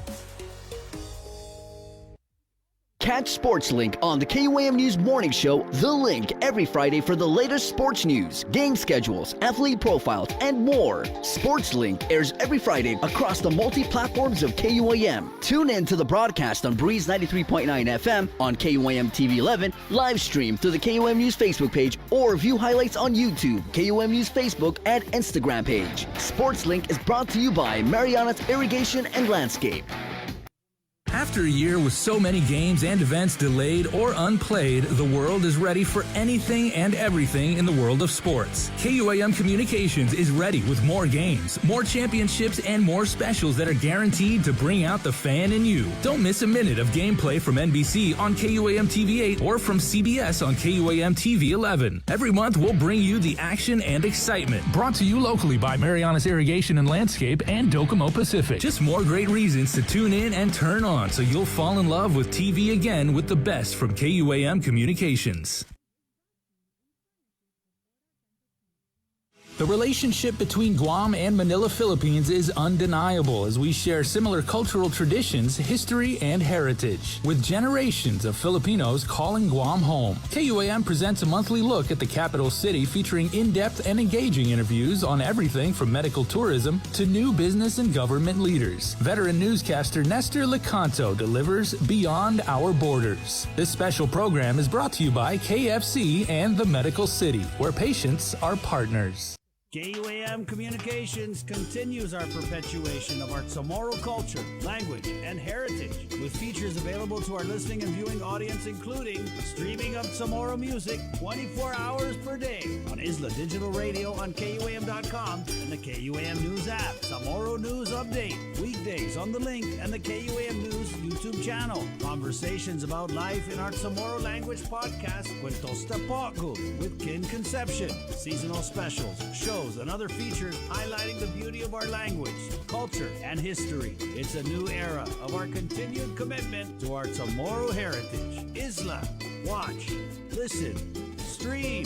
Viva Isla! Looking for TV schedules, upcoming sports, or special presentations, or what you may have missed over the busy week you had? Well, look no further than KUAM Digital Digest. This weekly emailed newsletter puts all kinds of information in the hands of subscribers each and every week. Just subscribe and we will make sure you keep up with your favorites and stay informed and entertained throughout it all. Go to KUAM.com, click on the newsletter tab, give us your email address, and you are all set. Brought to you in digital partnership with King's Restaurant and Ruby Tuesday Guam. It's the KUAM Digital Digest, your weekly guide to the latest information and best entertainment on the stations and platforms of KUAM.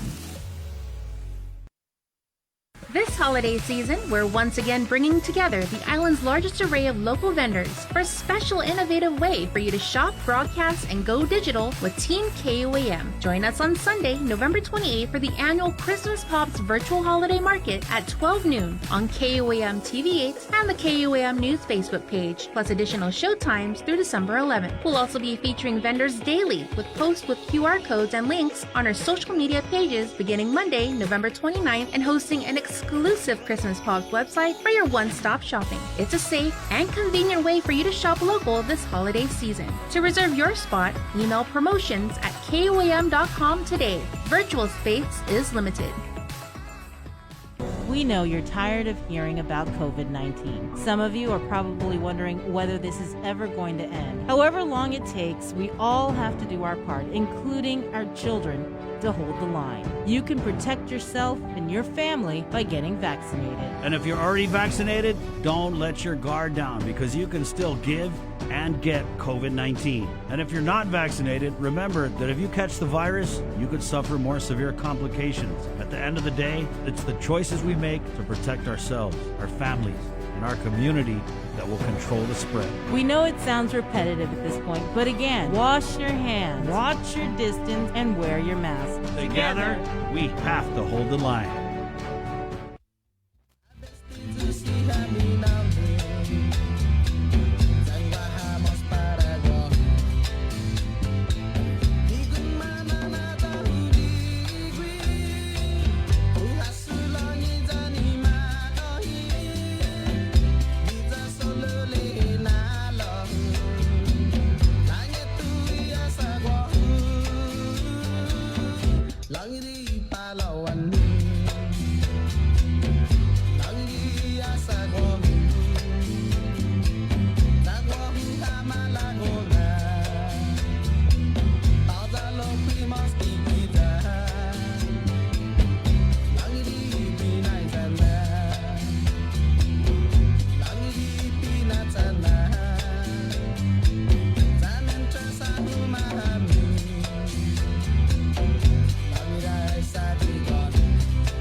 Hey, good morning.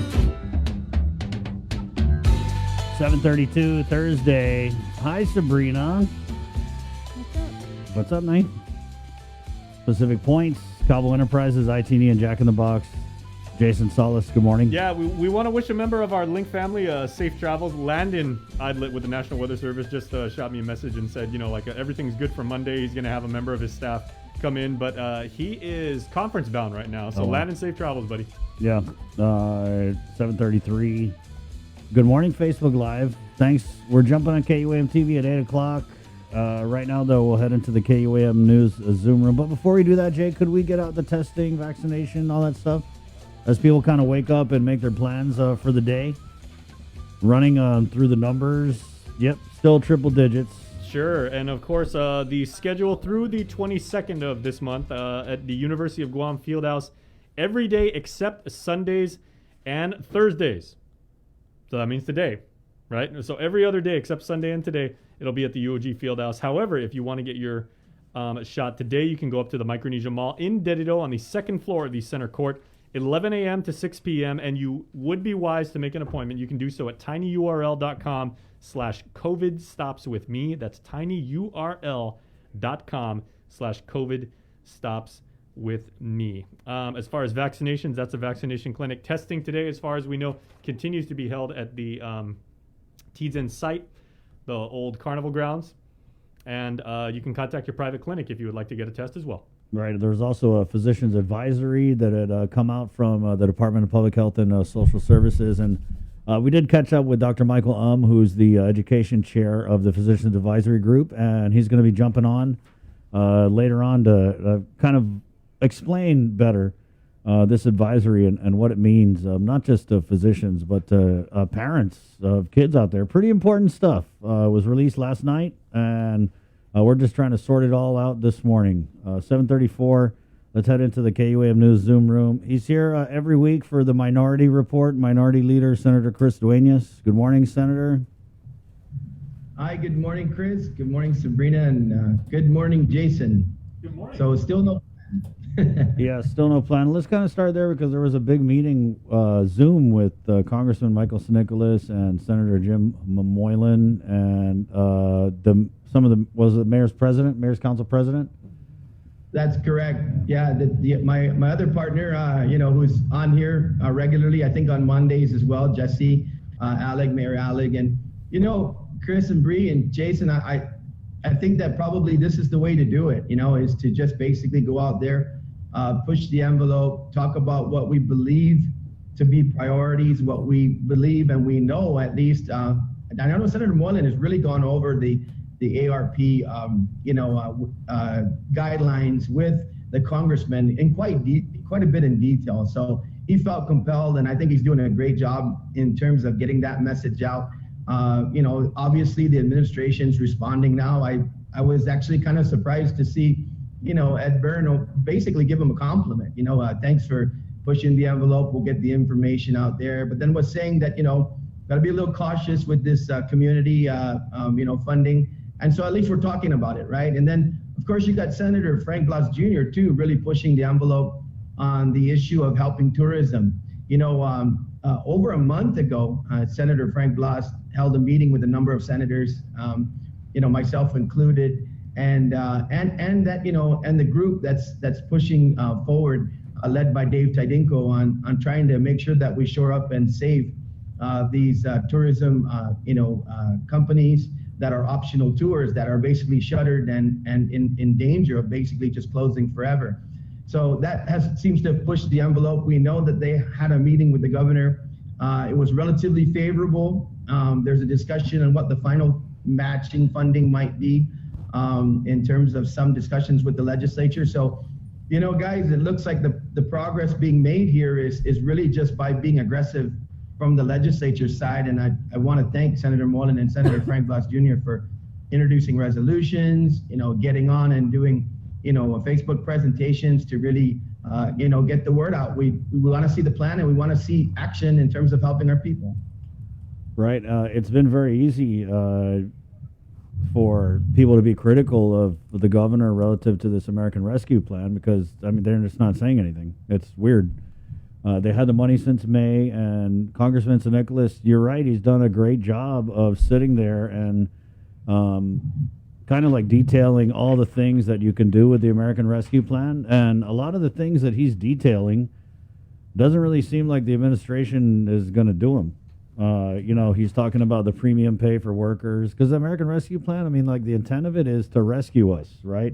Not necessarily to build a new hospital or whatever, but it's to rescue us. And so it's, like I said, it's easy for them, and they're right. To sit there and say, hey, you can use the money for this, you can use the money for that, you can use the money for this. And I just don't get why we haven't given the mayors that money. To get that kind of infusion at the village level, it's huge. They could make all kinds of improvements where they count the most, where we live. Exactly. Chris and Bree, and the thing is that particular component actually matches with the legislature's plan that we sent down to them.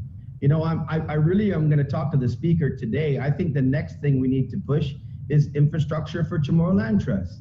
We know that the only solution that is viable in hand right now to try to help the most vulnerable and those who at least need to put somewhat of a substantial structure on a piece of property and be able to stave off some of this homelessness, to bring up dignity and quality of life, would be to put infrastructure immediately into Chamorro Land Trust. And so these are the kind of things, Chris, this is why, we knew that our plan wasn't perfect when the legislature came out with it, but everybody signed off on the general parameters. And so, I think maybe what we'll start doing is just taking those components out one by one and pushing the administration and saying, are you going to match our plan? Are you going to match our plan going forward? Because it seems like the only way we get a reaction is to go out there and push the envelope. So for me personally, Chris, the tourism envelope's been pushed. I think they're going to get significant resources to survive. You've just talked about employment subsidies and those kind of funds. I think that's so important. That's been on the radar. I think what's also important, Chris, is what assurances we haven't got of at least the biggest part of the governor's plan is, have you gotten the hard copy on the fact that you can put that $300 million towards the hospital? And is that the wisest expenditure at this point? In some other media, we're actually kind of getting chided for the fact that, wow, we've accelerated this priority on the reimbursement, 35 million for the hospital, 5 million for DOC. But in my opinion, guys, you know, those are things we absolutely need. And I'm all about education too, but this was their budget request. Make sure you don't undo our maintenance of effort. You know, the Department of Education, you guys, is the only agency right now that has hundreds of millions of dollars sitting on the side, and their team, as far as the board has been concerned, as far as the superintendent's been concerned, has been, you know, chomping at the bit that they are all about using this money for the infrastructure improvements and deferred maintenance. Now, if there is additional resources made, and I'll tell you one thing that the Republicans really did going into this budget cycle is we proposed possibly a 3 or 6 month budget, because the administration is still touting that they have $50 million more that they have available through the what their anticipation is from the GRT. So if that's the case, and we need to go in and do some supplemental budgets, particularly with education, and now DISID's talking about they zeroed out their positions for social workers when they basically, you know, we gave them what they requested. Public health was talking about shortfalls. We gave them what they requested. So, you know, it's kind of a failure of planning on both sides, Chris and Bree and Jason. I mean, you know, it's not just now that all this talk about the ARP and how it could backfill government programs and also make sure we helped our private sector.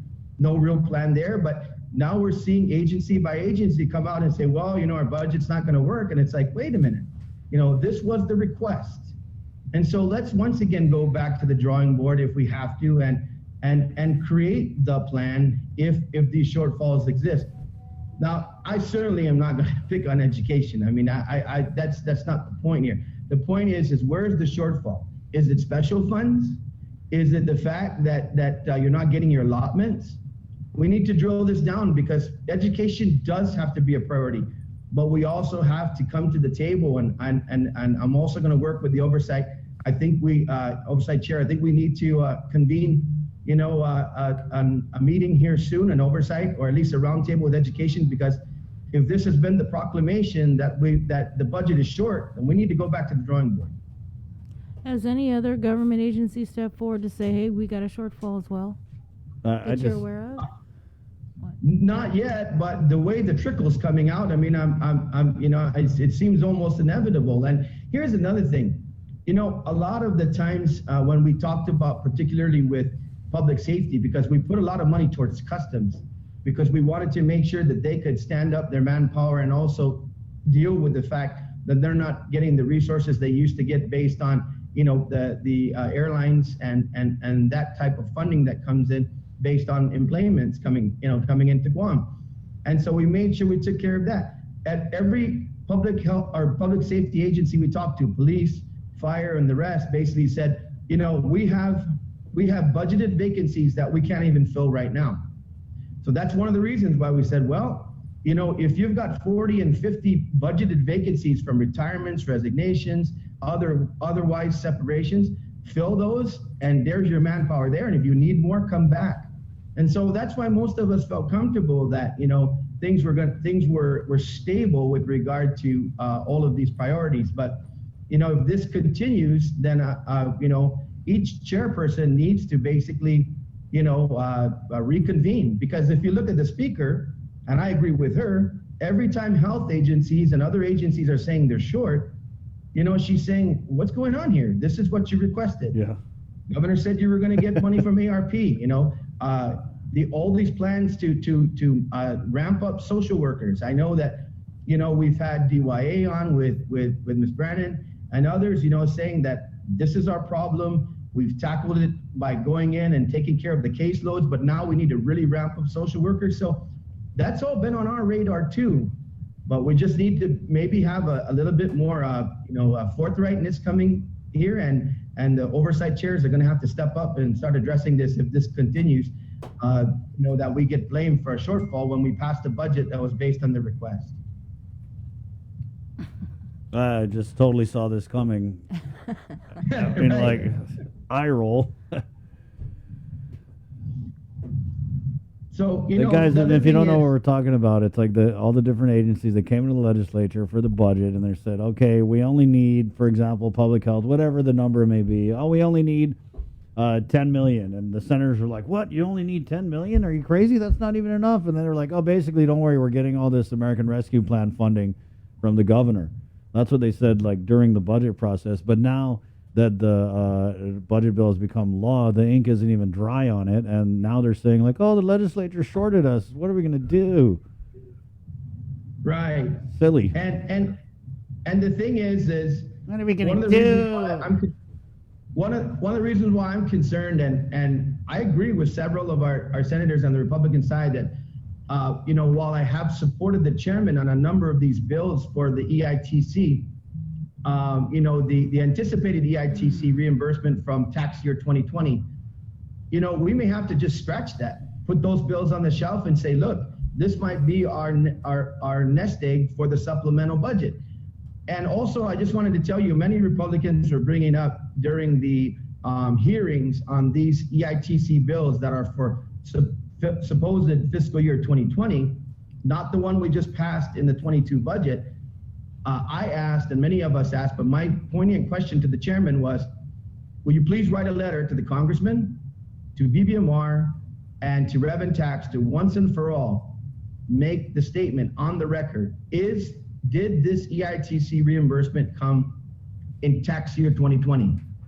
If that's the case, we disagree with BBMR. It's that nest egg there, that amount of money is subject to appropriation because it's a reimbursement for something that we already paid out in fiscal year 21.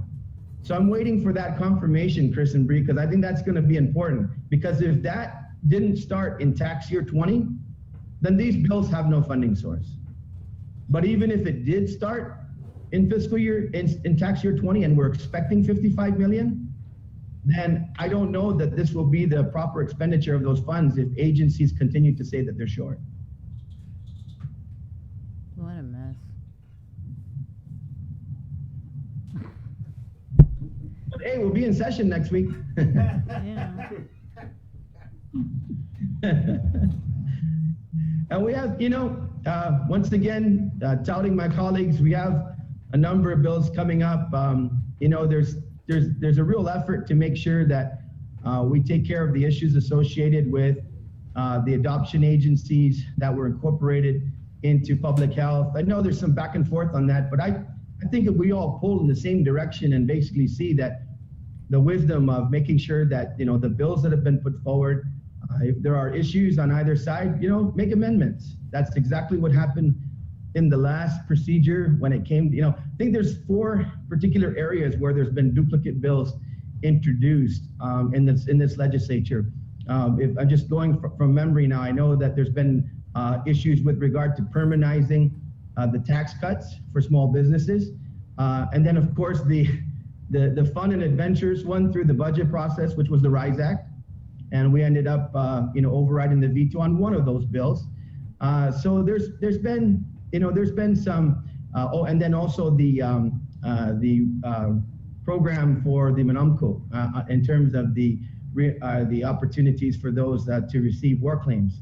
There was 2 bills on that. And so the bill was amended that hit the floor, and I think it's going to do what it was supposed to do. So I think if we all just pull together and get that done, you know, we'll be able to walk away with something that serves our children, which that should be the main focus. How are we going to take care of these kids, especially in the situation we're in right now? Public health continues to tout, you know, terrible numbers, guys. Let's keep talking about this. I'm really kind of ashamed, to be honest with you. The numbers that I'm seeing of children that are needing foster care, you know, that are needing to stay with other families because of some of the situations that's going on the island. And, you know, let's focus on the kids, because I would hate to see any baby or any child for that matter, but particularly infants, you know, to be bounced around when they can go into a loving home. You know, we like to tout our successes. We like to tout a lot of the good things we do, and we do great things on Guam, and I love our people, but I'm very concerned about this situation with our children. It's unacceptable, guys. I believe you have to agree with me on that one. Of course. Yeah, but I also don't think we need to rush down this path with this adoption agency. Definitely got to take our time and do it right with these measures that you guys are working on. I agree. And I think, that talking about it, regardless of it, if it's agitating, regardless of whether there's differences on the approach, that's the legislative process. That's how we get this done, right? If you have a problem with one bill or a problem with the other bill, sit down and hash it out. That's what the people elected us to do. And I agree with you, Chris. I agree with you, Bree. But, this also isn't rocket science. There is a process to be put in place here to make sure that there's accountability in this system and we take care of our children. You're absolutely right. But we also have to get down and do the work. That's what we were put here to do. What do you think about this original landowner issue of the property where the governor's proposing to build this $1 billion healthcare complex? Thoughts on that?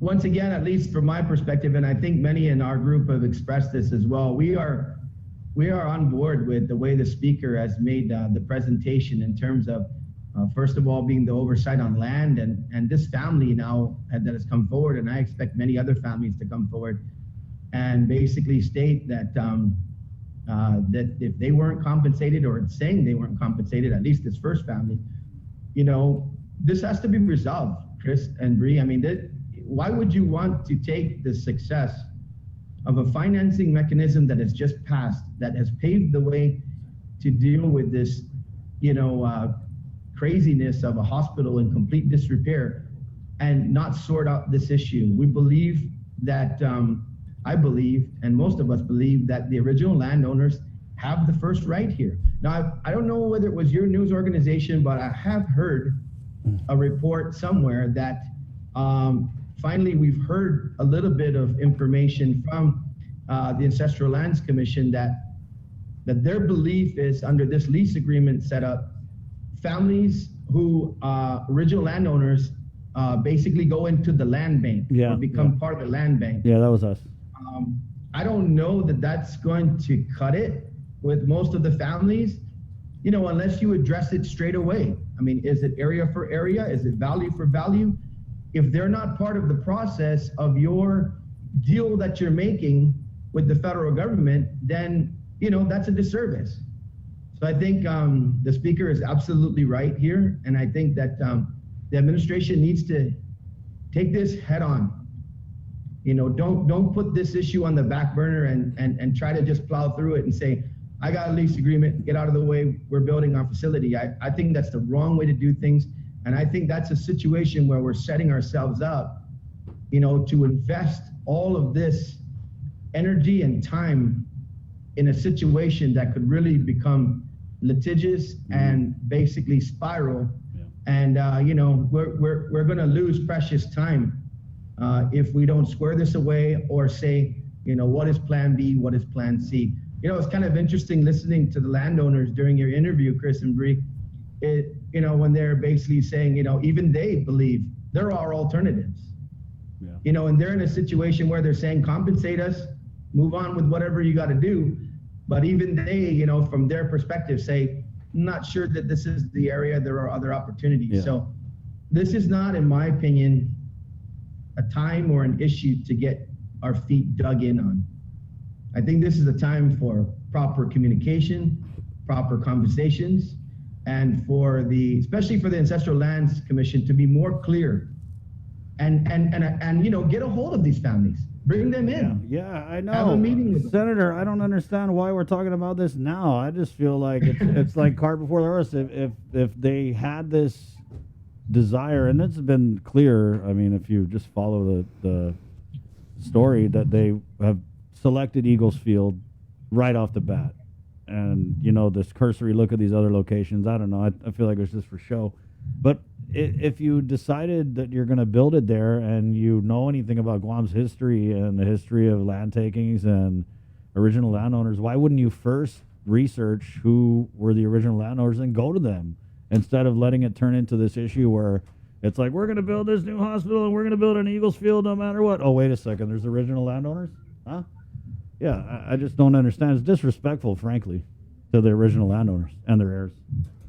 Yeah, I believe that too. And I think the thing is that especially when, and that's why I think that particularly, the landowners that have come forward on your program, I mean, you could tell they were especially hurt by that, because they were like, wait a minute, when I watched, when they watched the governor say on TV, I've done my research and landowners have been compensated, and they're, you can imagine how that feels when you're sitting at your house watching a newscast and it's like, no, I know that's not true. My dad's sitting right next to me. He's 91 years old. Yeah. He tells me straight up, show me the check stub, because there was nothing presented to me or my family, and that the land that my father gave to me to try to take care of my family. And look at that family now, Chris and Bree, they are on Chamorro Land Trust. Simply because they're deemed as being landless, and now there's a deal going on with the government. Look at this, right, Chris and Bree? I mean, they could have been part of that. If they truly are part of the land bank, even if compensated, right? I mean, if they truly are part of the land bank and that's the exchange, well, then they should have been brought in a long time ago. Once this thing started, and say, notice to all families. I mean, Chamorro land, ancestral lands, they have these records. They know the families that were original landowners in all of these places that are identified as military properties. They've done land registration for a lot of these properties that have been returned.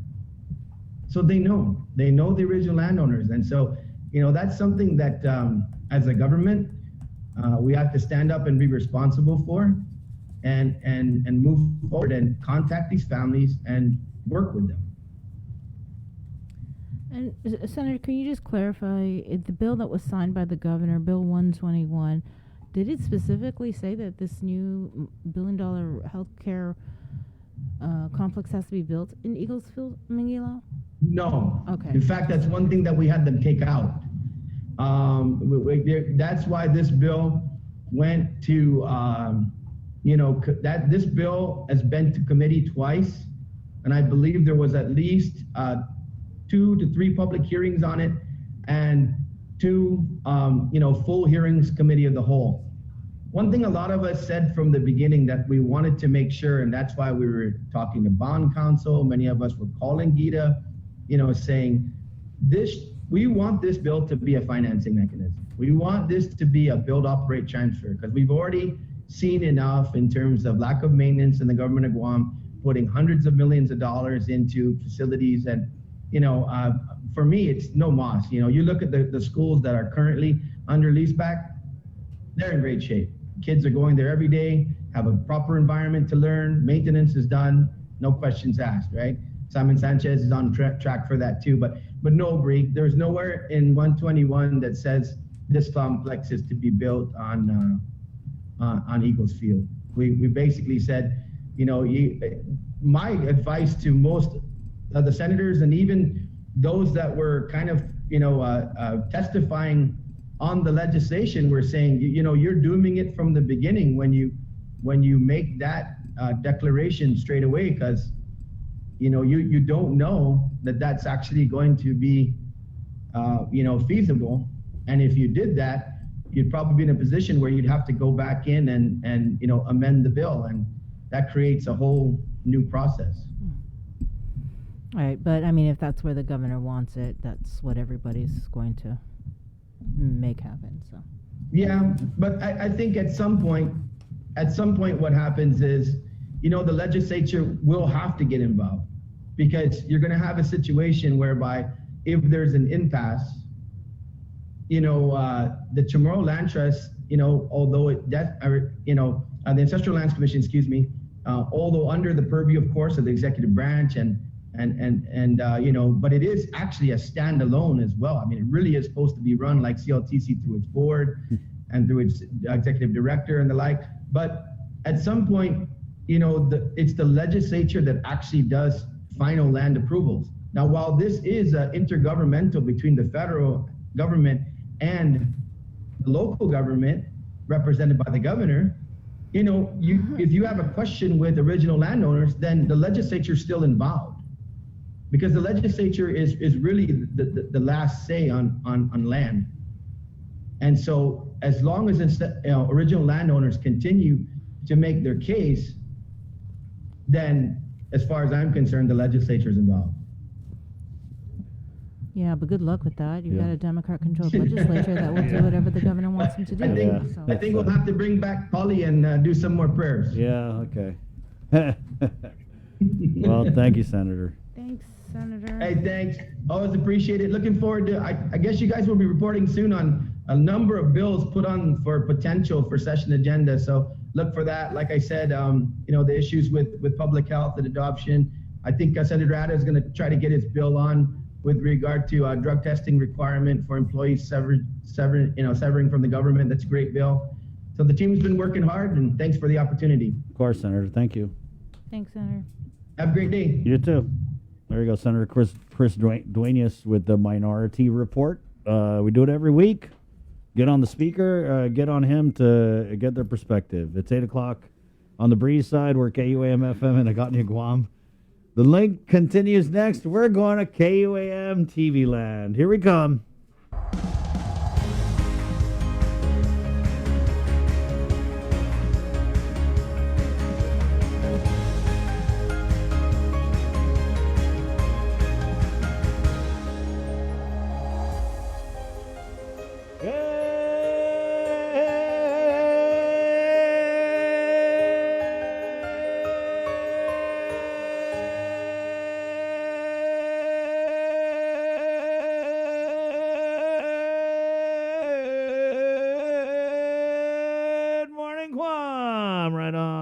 You sounded like you might be yodeling there for a second. Yeah, it reminded me when we used to stand in front of the fan when we were kids. You guys ever do that? Oh, yeah. And talk, right? Luke, I am not your father. Or I am your father. Yeah. Luke, your daddy ain't your daddy, but your daddy don't know. Luke, you've got daddy issues. Hey, hi KUAM TV. It's 8:01. If that didn't wake you up, I don't know what will. Yeah. Pacific Points, Calvo Enterprises, IT&E, and Jack in the Box. Welcome to the link. My name's Chris. I'm Jason. Good morning, everybody. Good morning. Hi, Sabrina. Hi. Great conversation there. I'm really into this issue with this billion-dollar healthcare complex. That, I mean, you're right, Bree. It's like they have been very clear that Eagles Field is pretty much a done deal. That's where they're going to put it. Right? And so that's why this conversation about what about the original landowners is so interesting to me, because we had the speaker on yesterday and she talked about the government shouldn't be trying to be clever and get out of any responsibility or accountability in terms of compensating or even, conversating maybe with some of these original landowners.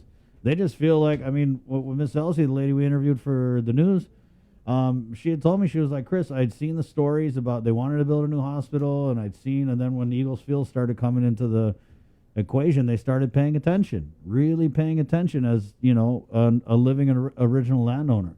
And then when the governor came out and said that, according to her research, everyone who had land in that area had already been compensated, they basically went through the roof. And you imagine a 91-year-old cancer patient going through the roof? Not a good look. Not a good look.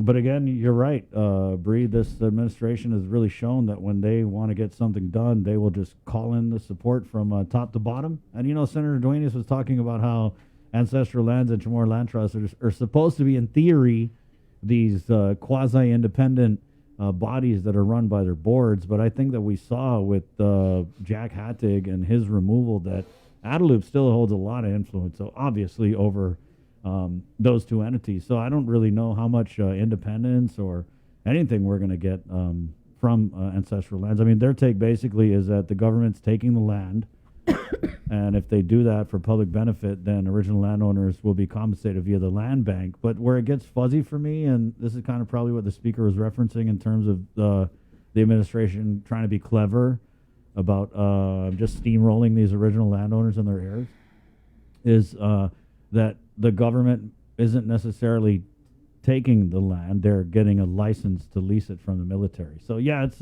really interesting to me. I mean, there's no doubt that original landowners, land taking, just land issues in general are and have always been kind of like really top 5 hot button issues on this island. I mean, it's no secret. It's 804. I have a question. Yes, sir. When it comes to, they've said of the $600 and some million that the ARP provided to Gov Guam, right? They said roughly $300 million, according to the governor, would be dedicated towards the building of the new medical facility, right? Yes. Does that include the money that would be need to either improve or expand the roads going to the new medical facility, or would that be detailed in a separate contract, or would that be given to DPW and they would have to figure out the financing of it and everything? Because I'm just thinking, if that's where it is, they've got one road coming in, there's one lane in either direction, and there's a lot of traffic that goes through that place. Yeah. You got kids going to GCC, GW, UOG every single day. I'm just thinking, like, as far as... I don't think it's included, because I know they said $300 million, but the actual cost of the whole thing, it's called $1 billion healthcare complex. So because it includes public health, Right. They're going to do a regional lab to serve the region, And then, Guam Behavioral Health and Wellness Center. And Lillian has also said, Lillian Posadas of GMH, that they want that to be kind of like a research hospital and be therefore close to GCC. They got the Army Corps of Engineers did come out. They did the assessment, and GMH it's in shambles. Yeah. I think we all know that. Yeah, And nobody's we arguing all, probably can agree that we do need a new hospital without question. But anybody that's ever tried to go to the existing GMH facility, like right before visiting hours open, if you're visiting like a friend or a loved one over there, and they've got 2 or 3 ways you can get into GMH, it's really, really busy with the traffic, and that's just getting to GMH. Yeah. Imagine trying to get to Eagles Field right before, like right around like 8 o'clock, and you've got people going to and from school and work and everything. Plus, you got all of the And who hospital knows? traffic. Maybe That's tough. since you interviewed the family, maybe the administration has reached out to them. Maybe there has been discussions that we're not aware about. Yeah, well, I'll follow up. I haven't heard anything. Yeah, Jay. I mean, we can only hope, right, that there I just think is it'd some be sort of communication going on between the administration or Ancestral Lands Commission or CLTC or whoever with these original landowners. Yeah, I wonder, because I mean, only right. It is only right. I mean, honestly, they should have been talked to from maybe the beginning. Yeah, there right? also could have probably been a follow-up hearing since April, because April's a long time. Yeah, you're right. And this is it's kind of snowballing here. So we have spoke with a few other original landowners that we're going to be sharing their story with you guys too. So it's good. It's Thursday, October 14th. The show is brought to you by Pacific Points, Calvo Enterprises, ITNE, and Jack in the Box. I'm going to do news for you guys, but I was going to say, we've got our Tomas Manglona. He, of course, is in the CNMI, his home stomping grounds and everything like that. He's joining us. Do you want to go to him first? Because I'm just worried, like, has he got enough battery? He's literally standing out there. I mean, it may rain out of... Yeah, let's go ahead and go to Tomas. Good morning, Tomas. What's going on, man? Hi, good Congratulations morning, being out of everyone. quarantine, by the way. Yeah, it's such a different world out here outside of quarantine. Tested negative yesterday along with the entire flight. So happy to be reporting to you live here outside the governor's office here on Saipan. As we reported last night, there was that legislative hearing committee that provided some updates with regards to some of the next steps moving forward with the probe, and hearing for the first time, at least for us, from Russ Garber, who's representing the governor in the legislative proceedings moving forward. We actually have that story. Let's run that story that you did yesterday regarding the hearing. This is what happened yesterday. We view these actions as resistance and roadblocks to. We view these actions as resistance and roadblocks to legitimate investigative committees' functions in the legislature, to include legislative censure from the attorneys, and I feel that this is a serious betrayal of the Constitution. One of the CNMI Office of the Governor's Attorneys objects to a subpoena by the CNMI Legislative Committee that requests to hear testimony from Francis de la Cruz, one of Governor Ralph Torres' executive assistants, regarding his expenditures. Garber, who appeared at Wednesday's hearing virtually from the mainland, says senior aides in the executive branch are immune. He cites memos from the Department of Justice under the Trump and Obama administrations. One solution here could be, it sounds like the committee is looking for some fundamental information about, the office's travel policies and how they're executed. I'd obviously have to, talk to the relevant players in the governor's office about, concrete proposals. But I'll tell you, in other jurisdictions, the path that has been adopted is to, answer written questions from the committee under a circumstance where the witness has time to consider them, think about them, get a comprehensive answer together, get that to the committee, and then if there are still questions, maybe there's testimony. There are all sorts of potential ways forward. Still, the scope of the executive aide's role that would justify that reasoning is uncertain to both sides of the investigation. Legislators emphasize that Garber, who is being paid by the CNMI government, does not represent Dela Cruz, the executive assistant. Is the governor directing Ms. Dela Cruz not to appear to testify? I do represent Ms. Dela Cruz, and I have been preparing with her for this hearing. And I can tell the committee that equivocally she has never gotten instructions from the governor not to appear here and not to testify. Tomas Manglotnya for KUAM News. And so, as we reported, the hearing was supposed to be at 10:30 this morning for the executive assistant, Francis Dela Cruz. The legislature is just down the street here from the governor's office. We're standing outside reporting from. And we were told by the committee chairwoman, Selena Arbabata, that the hearing will be moved to 10:30 on Tuesday. And we are told that if the executive assistant, Francis Dela Cruz, does not show up at 10:30 in the morning on Tuesday, that they might hold contempt proceedings. Wow. So we'll have more on that in the coming weeks. Of course, this all happening amid the special election that is going to be held on Saturday. Right on, Tomas. Also, we have a great daily question that generated quite a bit of engagement. Yes, we do. So yesterday we asked on our daily question for parents of children ages 5 to 11, would you have your child vaccinated against COVID-19? We asked this as the Biden administration says that vaccines for these children could be approved as early as next month, right before the Halloween festivities.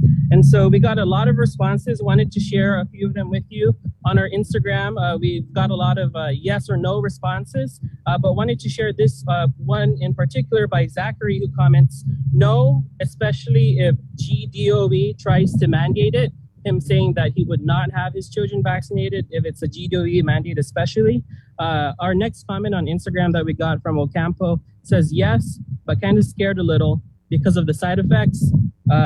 Someone on Instagram also direct messaging us saying, it's not about us, it's about all of us.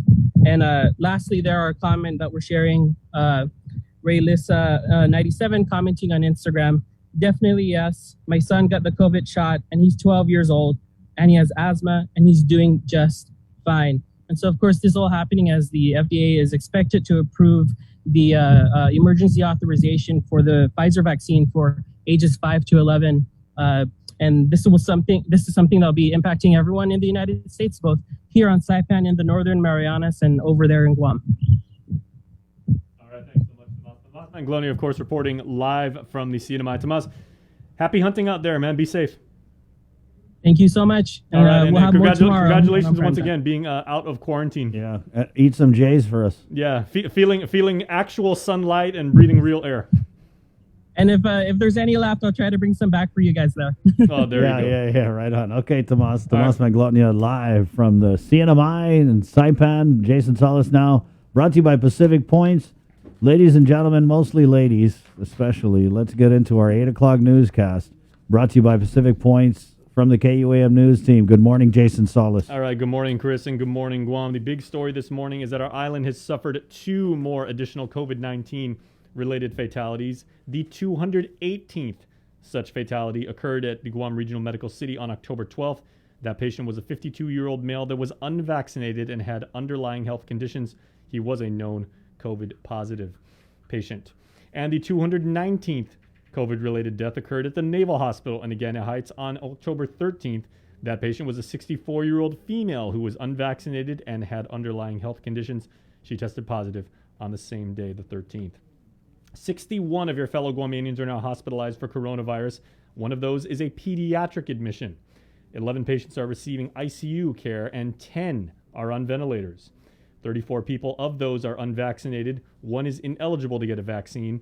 Data for 1 patient is unavailable, and 25 are properly vaccinated. There are 134 new cases, so says the Joint Information Center, of coronavirus in our community.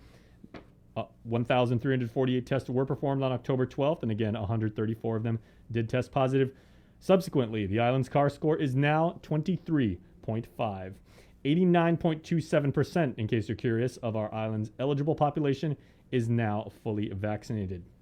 Speaking of healthcare, Public Health is advising local healthcare providers to be on alert for possible cases of multi-symptom inflammatory syndrome in children, otherwise known as MIS-C, and to report it to the agency. We've got Dr. Michael of One Love Pediatrics coming up in a while. He's going to talk about this. Symptoms of MIS-C include a fever plus 1 or more of the following symptoms: stomach pain, bloodshot eyes, diarrhea, lightheadedness, which may indicate low blood pressure, skin rash, or nausea and vomiting. Once again, multi-system inflammatory syndrome in children.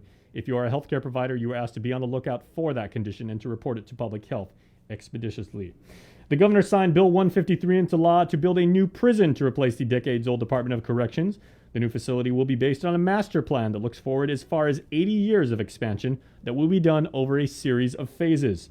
The cost of Phase 1 and 2 is about $109 million, with the measure setting aside $5 million a year to cover a leaseback deal with a contractor that would front the construction costs.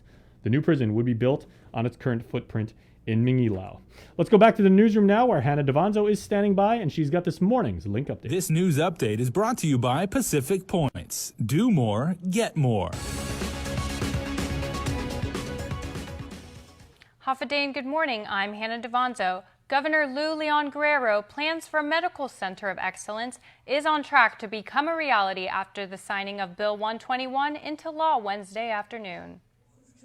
Flanked by her directors from GMH, Public Health, and Guam Behavioral Health and Wellness Center. This is truly a joyous, a victorious, and a historical day. Governor Lou Leon Guerrero signed Bill 121 into law. The legislation authorizes funding for an estimated $1 billion medical complex that includes building a new hospital and facilities for public health and the Guam Behavioral Health and Wellness Center. The millions to be invested is a sound investment. It's an investment in our future and off our future. Our people need to be in the same area so that their lives, transportation is easier to get the full healthcare coverage that they deserve. The governor says the building of a new hospital has been a vision of her administration. It also follows an assessment by the Army Corps of Engineers that found the current infrastructure at GMH is in an overall state of failure. According to the assessment, it would cost about $761 million to make repairs to GMH, whereas building a new hospital would cost roughly $743 million. I think it's the right decision that was made, and I certainly am very excited that we will also be able to have public health there. We will also be able to build the state-of-the-art laboratory that public health needs, our people need, as so evident by this pandemic. The governor has pledged $300 million out of the $600 million Guam received in American Rescue Plan money for the hospital. The financing is being handled by GITA, which is proposing a leaseback arrangement with a private developer for the project. The law pledges $35 million every year to cover the debt service. The preferred location for the medical campus is at Eagles Field in Manilao. The governor has said that the military will provide a license for GovGuam to access the land in December.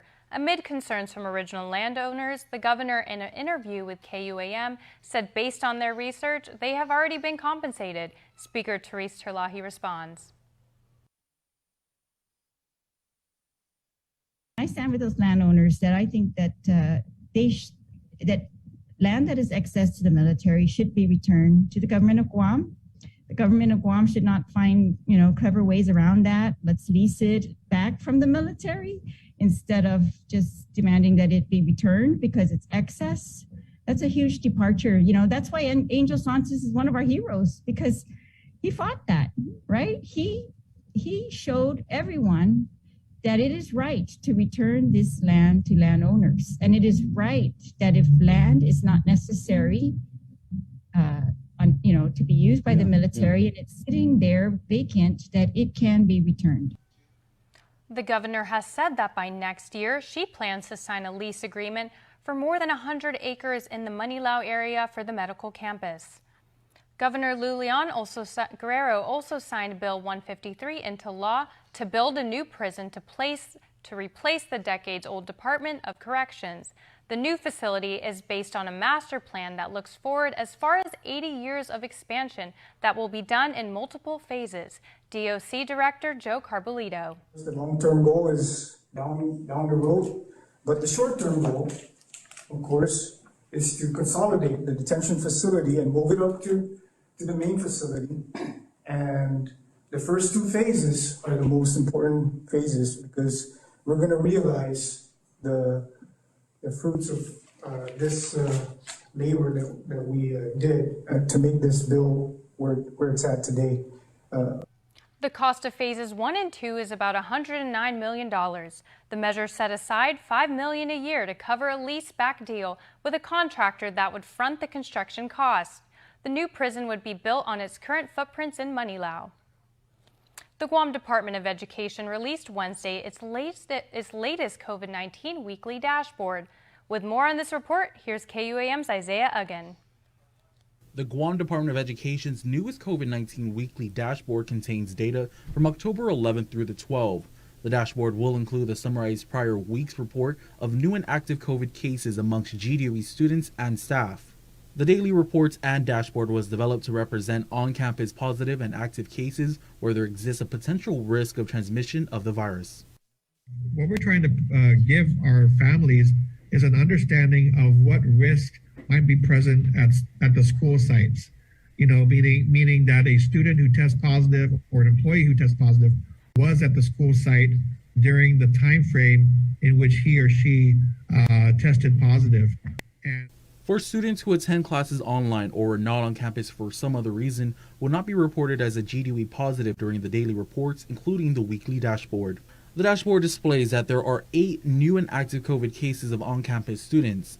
Additionally, 1 employee with COVID was also reported. As part of the preventative measure, GDOE tracks vaccinated employees and students. About 88.5% of GDOE employees are fully vaccinated, and approximately 69.9% of eligible students island-wide between 12 to 17 years of age are fully immunized against the virus. The weekly dashboard will be updated every Wednesday on GDOE's social media pages and website. Reporting for Guam's News Network, Guahusi Isaiah Uggan. The Guam Memorial Hospital celebrates Emergency Nurses Week to thank all the brave ER nurses that continue to serve our island against the pandemic. Daniel Perez reports. It's fast-paced, the adrenaline, at the same time, of course, saving lives. Being in a different department, the flow is different, the pace is different.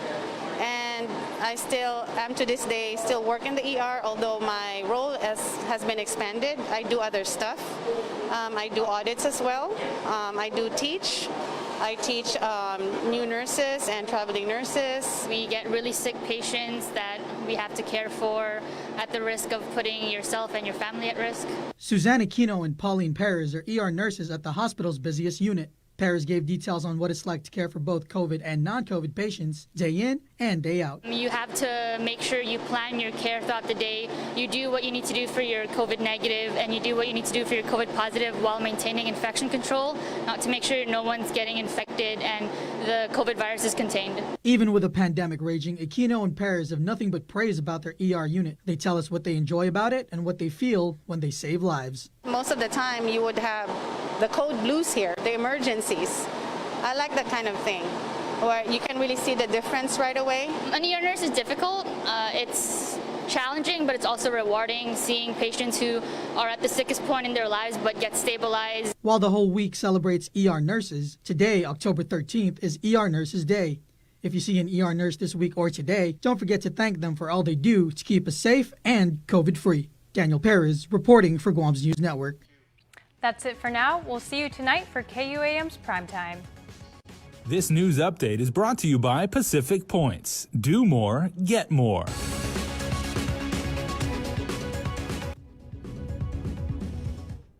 All right, thanks, Anna. Job well done. In business headlines, California Pizza Kitchen opened its doors on Tuesday this week downtown in Hagåtña for dine-in services. They were offering takeout and curbside services for the last 5 months, but again, they are open for business now for dine-in. The new branch is located across from Skinner Plaza, and its hours of operation are from 10 a.m. to 9 p.m. daily. Congratulations to our friends at CPK.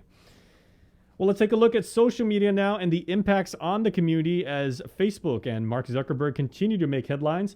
And Guam's Attorney General has lent his voice to the ongoing debate. Social media is causing mental distress, bullying, and suicide with a large number of kids, according to research done by Facebook's own internal studies. And still, Facebook CEO Mark Zuckerberg wants to create a kid version of Instagram for those under the age of 13. For parents like Attorney General Camacho, it's concerning. We're firmly against it. I'm firmly against it. And again, it just shows that they aren't doing enough to protect our kids from harmful content that's out there. And one of the examples I gave is that if young teen girls in particular are affected by social media, and there was a study or a case where a 13-year-old did a search for dieting tips or nutrition, and they were sent to accounts that encouraged eating disorders and anorexia. So Facebook was aware of it, took it down, but that's what the algorithm is sending you to because they are vying for your attention, and they know that those are the type of accounts that are going to keep you on your phone, keep you looking at their apps. And they benefit from that because that's how they can show you ads and generate more revenue. In May of 2021, AG Camacho, along with 44 other attorney generals, wrote a letter to Zuckerberg requesting that the company forfeits its plans in launching a kids version of Instagram. At this moment, they have only agreed to put a pause on the project. In addition to the letter that we sent in May of this year, we've also filed antitrust litigation against Facebook because it's acquired Instagram and WhatsApp, and it's all the same company. And in Guam, we know how many folks are panicking when those programs all went down earlier this year because they're all connected, and they use that as a way to not only gather data of what you're looking at, what you're clicking, what you're liking, who your friends are, so that they can market ads to you and potentially manipulate you into buying certain products. Camacho advises parents to educate themselves and their children on social media and to be aware of what their kids are watching in order to better protect them.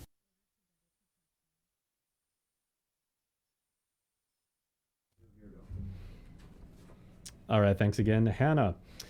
In other news, the detox unit by the Guam Behavioral Health and Wellness Center, they say operationally the program remains steady. Here's more with Isaiah Uggan. Level 3.7 Withdrawal Management Unit, or the Detox Unit, opened up in late July and aims to help individuals who suffer from the effects of drugs and alcohol abuse. In an interview with KUAM News, Guam Behavioral Health and Wellness Center Director Therese Areola says the program remains steady. And I'm happy to report that it is slowly but surely being used.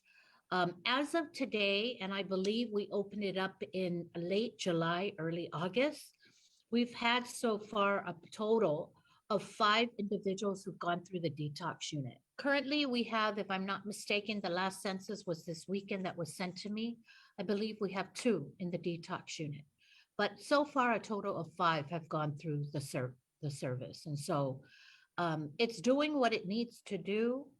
And we're very happy that it's another array of services, part of fighting this uphill battle of addiction and really helping our residents of Guam have a fighting chance to get into a healthier lifestyle. Areola noted that there is no waiting list for the program. She says for those who may be seeking this treatment, they need to visit the department in person. And then you go through an intake screening.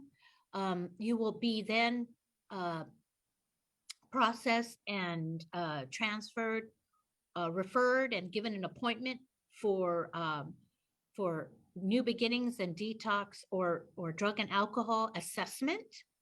And then it's in that assessment that will determine what level of care that you need as a person who is taking a substance abuse. The detox unit has 8 bedrooms, which will allow 2 patients in each room. The program will be able to treat at least 16 individuals at a time. Reporting for Guam Zeus Network, Guahusi Isaiah Uggan. Well, this week we are debuting our new series, Inside Business, with Tyler Matanani. And for the first episode, she profiles Generation Renewable, a company with a new name, but a familiar face in our community that is maintaining their commitment. Generation Renewable, formerly known as Micronesia Renewable Inc., has provided solar energy installations on Guam for nearly a decade. The recent name change has allowed them to expand far beyond our island. Business Development Manager Joe Rosario. Moving outward into Polynesia and into Melanesia, and even further out, we have opportunities that we're seeing on the horizon in Alaska and some in the Caribbean. But surviving a global pandemic has also meant surviving an unstable economy. Generation Renewable Chief Operations Officer Jeffrey Vocolo says it's been a challenge. Work slowed down, right? So projects went away, right? That was one issue.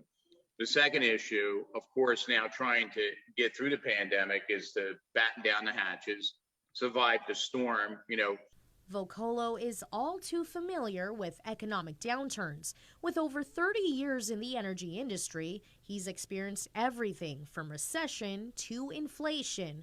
With some restrictions finally lifted and herd immunity achieved, he says business is starting to pick back up. But that doesn't mean they're in the clear just yet. Now you have two other dynamic issues that we're dealing with. The first is lack of labor and qualified labor, which is extremely hard. And then you have another issue, which is price increases, which are, all commodity materials. You have aluminum, brass, copper going up exponentially, and then shipping. Shipping's a real issue. The ships are restricted access in and out of the ports of Long Beach, California.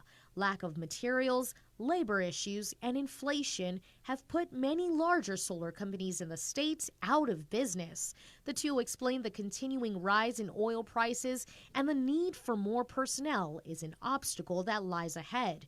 Vocolo says that if oil increases steadily as they predict, they're looking at a 75-employee company by the end of 2022. He says the volatility of the oil industry is something they see has no end. We're trying to hold our prices pretty steady, even though we're dealing with increases. We're going back to a lot of our suppliers saying, hey, look, why don't you cut your profit margins down some on your product level so we can pass that on to our customers? Because as Joe, pointed out, oil prices are rising significantly. We predicted at the beginning of the year that oil would be $75 to $80 a barrel by year's end, but it's looking more like 90 now. But they continue to persevere and grow regardless. With Inside Business, I'm Tyler Matanani.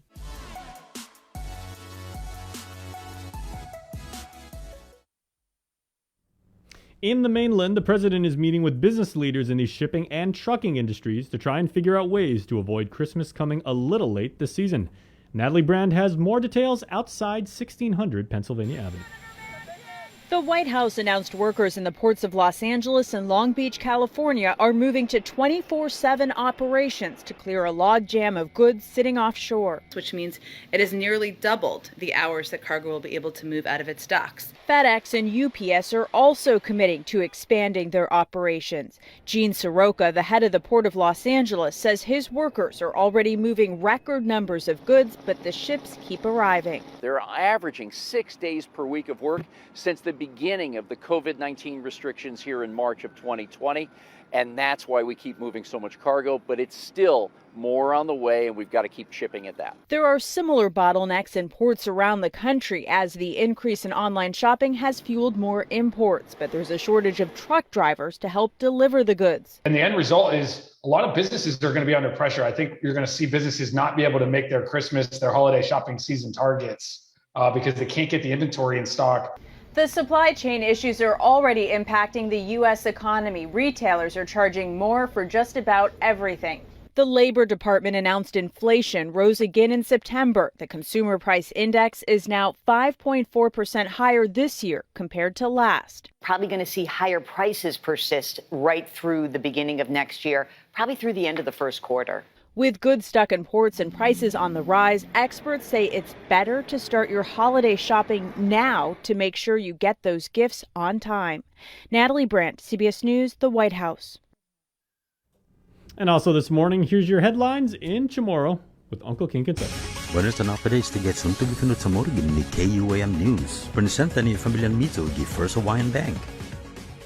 Afirma magahaga lulyong di Bill 121 ni Ninalay. Adyo na legislasyon sa naturisa sa lapi na may estima na estahulog yun bizon pesos por inat sa di medical complex sa manon nuevo na hospital sa fasilidad siya para Guam Behavioral and Wellness Center. Galing ang gobyerno na inat sa nuevo na hospital sa uno giyan mas 3 kilo na tarea para administrasyon niya. Tinatisi hasta ni marikonosi dan ma-evaluate ni Army Corps of Engineer azi zon na infrastructure Guam Memorial Hospital sa masoda na esta tisan mauliki kondisyon niya. Sigon ni inestima kasi sa 101 milyon pesos o ginasta para mapamauliki Guam Memorial. Iparo hinasa nuevo na hospital sa 743 milyon pesos. Igobeno sa esta promesa 300 milyon pesos gini 600 milyon pesos nurin si Biangguahan gini American Rescue Plan na sa lapi para yung hospital. Iparo ma-finance sa siyempre minaneha ni Guam Economic Development Authority numa propose di lease back na reglamento sa ni paroy na sa project. Ilay sa promesa 35 milyon pesos kada sakan pero napasita TEDB. Mas asunto, afirma lo kay gobyerno di Bill 153 no ninalay pero nasa nuevo na tribunal pero nagudisan bihos na naguma i Department of Corrections. Inuebo na fasilidad sa Chigoni Master Plan na fafana mo na 80 anos na nadlanto no para matsogo ya dumididi gi phases na manera. Igasto para fined na ang segundo na phase sa 109 milyon pesos. Ibiyo sa nasangi 5 milyon pesos kada sakan pero kinubri lease back na kontrata sa ni kontratista ni pero nasa peso ni sa lapit niya. Inuebo na tribunal sa paramahat sa gyadza na lugar ang nagayi DOC sa Mangilaw. Yutumu Payless Markets Community Foundation sa mababay dyan niya mini grant na oportunidad para organisasyon siya gwinigizagwahan ni manakeke masadilante kwalidad linala dyan umareglay defekto gi exhibition sosyal. Ipresente ni foundation si Marie Cabo Benito anota na mansen magusya para fanmanasisti benta si organisasyon siya mas pipe mas libyano na salan piyot pago ni tempo ni sen maput. Aplikasyon siya sa sinon soda online gi www.paylessfoundation.com. I-option pre-application na workshop sa pamapresente at i-zoom na manera gi business deben to nebig Octubre desde las 9 hasta las 10 egan. Adyo man interesado sa China Malehestra kung ma-email foundation@paylessmarkets.com. Para Guam News Network, Gwasikin Conception. Yasuto ifinut sa moro sa presenta sa ninafato ni Familian Mizo gi First Hawaiian Bank. Say hello to the First Hawaiian Bank mobile app. Got a question about your finances? You've come to the right place. Bring all your accounts together, even those that aren't with us, and see the big picture, right down to the smallest detail. Unlock powerful tools like Insights and Money Map that help you save time and take control of your finances. When you connect accounts with the First Hawaiian Bank mobile app, it all starts with yes. GU Self-Storage, conveniently located near the Harmon McDonald's. We offer affordable rates, online payments, and auto bill pay for your convenience. Plus gate access daily from 6 a.m. to 9 p.m. Call us today at 648-7867 for more information. Do you feel like you're missing out on something? Make life more rewarding with Pacific Points. Earn and redeem points for bill rebates and free load at IT&E, discounts on fuel at Shell, vouchers at Foodies, and United Mileage Plus miles. You can even pay with Pacific Points at IT&E, Shell, and Foodies. Pacific Points. Do more, get more. The relationship between Guam and Manila, Philippines is undeniable as we share similar cultural traditions, history, and heritage. With generations of Filipinos calling Guam home, KUAM presents a monthly look at the capital city featuring in-depth and engaging interviews on everything from medical tourism to new business and government leaders. Veteran newscaster Nestor Lecanto delivers Beyond Our Borders. This special program is brought to you by KFC and the Medical City, where patients are partners. Catch Sports Link on the KUAM News Morning Show, The Link, every Friday for the latest sports news, game schedules, athlete profiles, and more. Sports Link airs every Friday across the multi-platforms of KUAM. Tune in to the broadcast on Breeze 93.9 FM, on KUAM TV 11, live stream through the KUAM News Facebook page, or view highlights on YouTube, KUAM News Facebook, and Instagram page. Sports Link is brought to you by Mariana's Irrigation and Landscape. KUAM's multi-platform morning show, The Link, just got a little more delicious with Feed Me Fridays. Chris, Sabrina, Jason, and the rest of the morning crew will take some time off each Friday to talk, taste, and tempt you with all the latest and greatest food and drinks on Guam. Old faves, new hits, and everything else we can put in our bellies. It's Feed Me Fridays on The Link, brought to you by King's Restaurants, Ruby Tuesday Guam, and Devondale. After a year with so many games and events delayed or unplayed, the world is ready for anything and everything in the world of sports. KUAM Communications is ready with more games, more championships, and more specials that are guaranteed to bring out the fan in you. Don't miss a minute of gameplay from NBC on KUAM TV 8 or from CBS on KUAM TV 11. Every month, we'll bring you the action and excitement. Brought to you locally by Mariana's Irrigation and Landscape and Docomo Pacific. Just more great reasons to tune in and turn on, so you'll fall in love with TV again with the best from KUAM Communications. Breast cancer is the second leading cause of cancer death in women. The chances that a woman will die of breast cancer is about 1 in 38. Although there is no sure way to prevent breast cancer, there are certain things that you can do, such as eat healthier and exercise. For more information about breast cancer, go to the American Cancer Society's website at cancer.org. Also, on October 22nd, we invite you to think pink by wearing the color pink on that day in solidarity of our breast cancer survivors and warriors. This pink message is brought to you in partnership with Ordot Dental Clinic, joining the fight against cancer in honor of brave warriors, survivors, and their families. Island Cancer Center and American Cancer Society. Pacific Matters is a half-hour news, culture, and lifestyle show focused on issues that impact Guam, the Northern Mariana Islands, and the larger Pacific region. Join Tomas Magonia every Monday to discuss politics, trends, and take a deep dive into the issues changing our island home. Because what happens in the Pacific matters.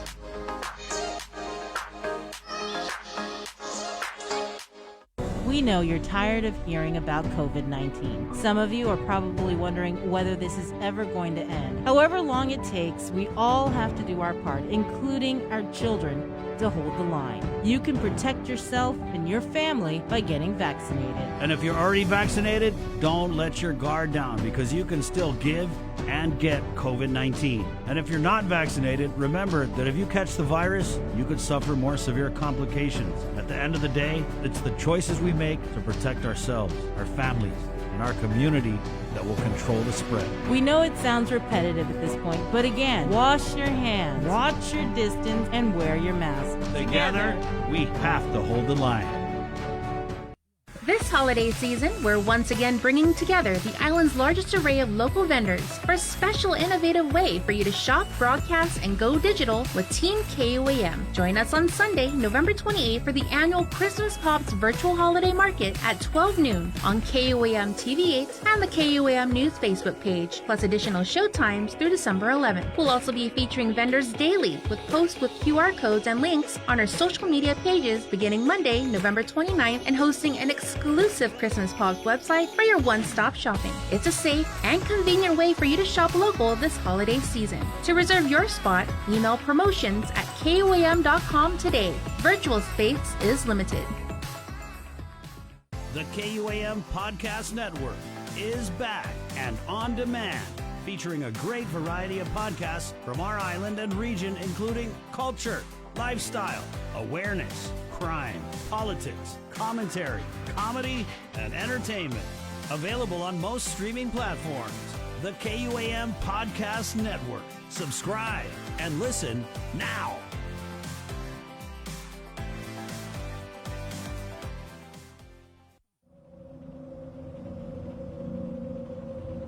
The Totomotna Tales.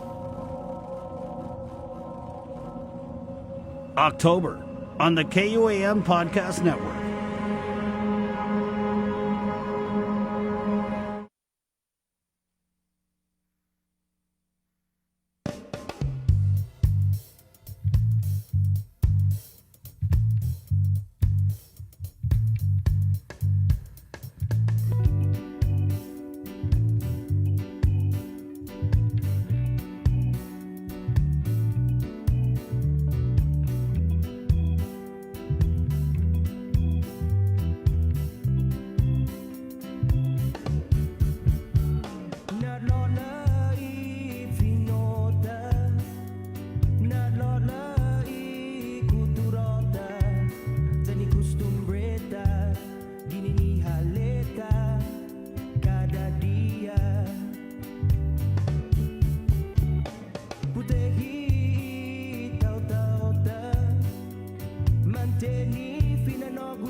Hey, good morning, morning, Bree.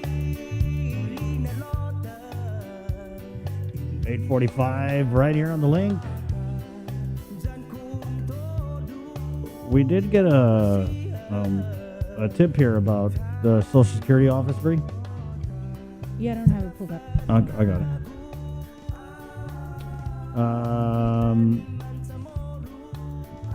Okay, hold on, let me find it. Yeah, thank you guys. Hey, keep your tips coming. You want to call in a tip? 637-0094. Yeah, I got something here on my DM relative to the Social Security office. Hi, Chris, can you please find out more about the Social Security office? They've been closed since August due to mold issues are not processing any applications. How can a federal office close down without any arrangements or follow-up? No plan, no customer service, no one even answers the phone. Family members moved to Guam for work under green card immigrant visa and are unable to work, get driver's license, or open a bank account because they still don't have a Social Security number. All right. Yeah, and so I did reach out to some people, and what we're trying to confirm is, we're just trying to confirm that situation. What we did hear is that there hasn't been face-to-face with the public, but the employees do go in and take care of the documents coming in via mail or that are being dropped. So we'll get more info on that. Oh, that's kind of a big deal, right? Yeah. 8:47. Coming up, there's data with Dr. Ann Breed. Did you see that? Yeah, they're doing, public health. They started this weekly data drop with Dr. Ann. They started it last week, which we carried live on our show because they held it at 9:30? Yeah, it was like 9-ish. Yeah, so now they've moved it to 10:30, so we won't be able to carry it live. I don't know if that was intentional, but whatever. So we're going to be jumping on that, and we will be carrying it on our Facebook page. Daniel will be covering it. So it says you're invited to a press briefing scheduled for 10:30 for Data with Dr. Ann. Public Health Territorial Epidemiologist Dr. Ann Pobutsky will present her weekly data analysis on COVID-19. Also confirmed to be present is Dr. Annette David, the lead epidemiologist for State Epidemiological Outcomes Work Group. Right. So that's 10:30 this morning. And so, yeah, I guess last night in the JIC report, they did indicate that a new report came out. Let me try and pull it up. Here it is.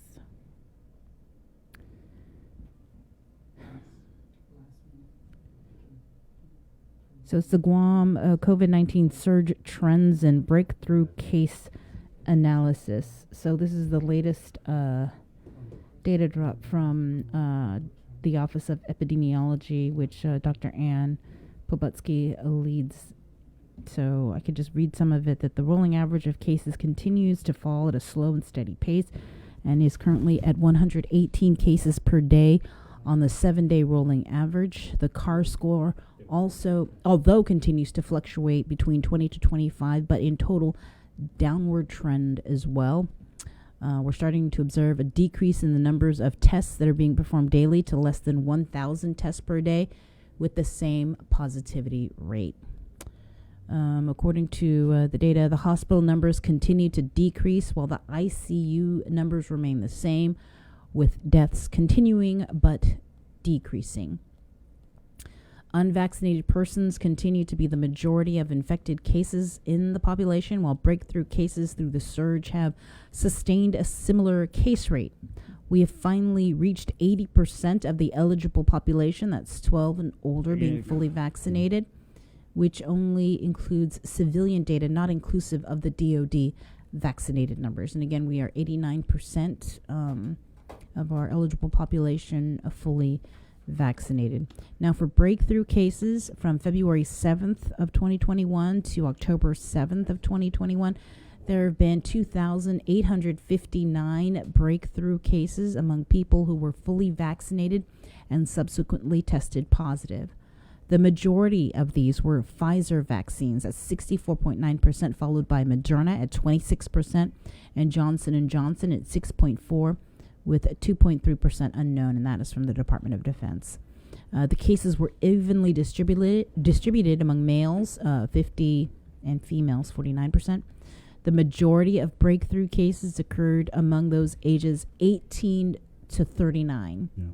And those 40 to 59 were at 35%, which are also the main age groups of positive cases during the surge. There were 15% breakthrough cases among those aged 60 to 74.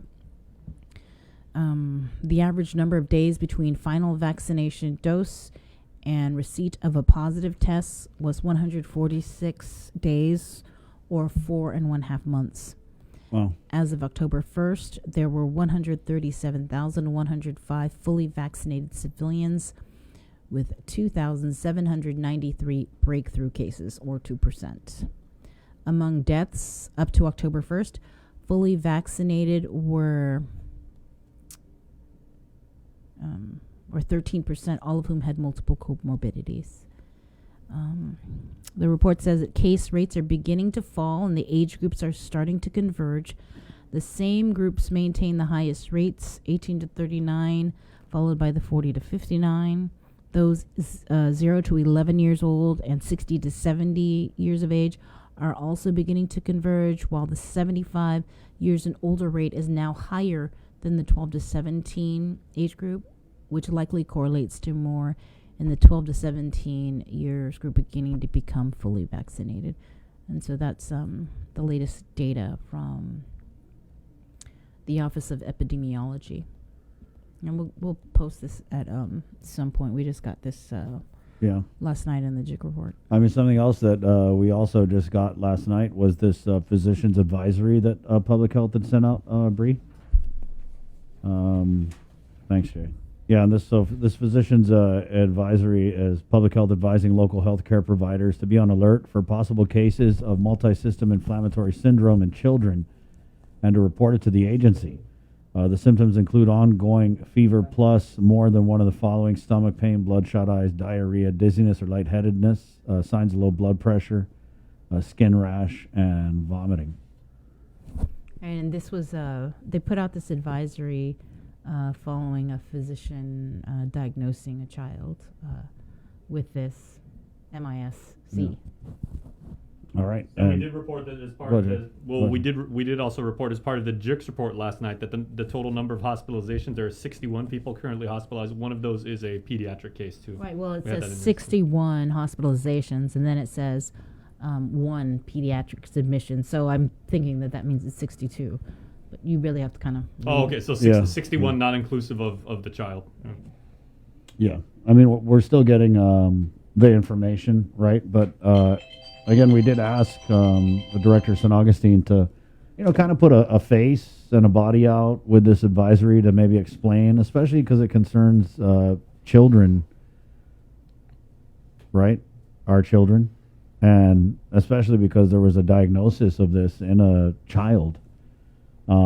However, we didn't get anybody from public health on. It is what it is, guys. But we did reach out to Dr. Michael of the Physicians Advisory Group. He's he's also the head of One Love Pediatrics, and he's the education chair of the PAG. So he'll be coming on shortly to kind of maybe explain that a little better, right? Because it's alarming as a parent. When I see something like that, I have a lot of questions, and that's why I think it just behooves us all to engage in a real partnership of information sharing. It's 8:54. Yeah, Jay? We do have something that we would like to share. Yeah, with the community. Definitely. Of course, you guys know it is Police Week. A very time-honored time for the Guam Police Department, and they're doing a variety of activities, both involving the community and as part of the tradition for rookies, going all the way up to people who have been in GPD for several decades. And they had a virtual hearing during which many of Guam's boys and girls in blue were interacting with your elected senators and Major Manny Chong, who we all know. The enforcer, Jay. Yeah, so I mean, if you know Manny's been involved in athletics for a very, very long time. He's been a police officer for a very long time. But he's a really big guy. Yeah. And he's also got a really big heart. And he's also got a really big love of poetry, which I have no idea. I mean, when I think Manny Chong, I just always think about PXC and him knocking out Steve Roberto, right? And just that whole, the enforcer and the run that he had.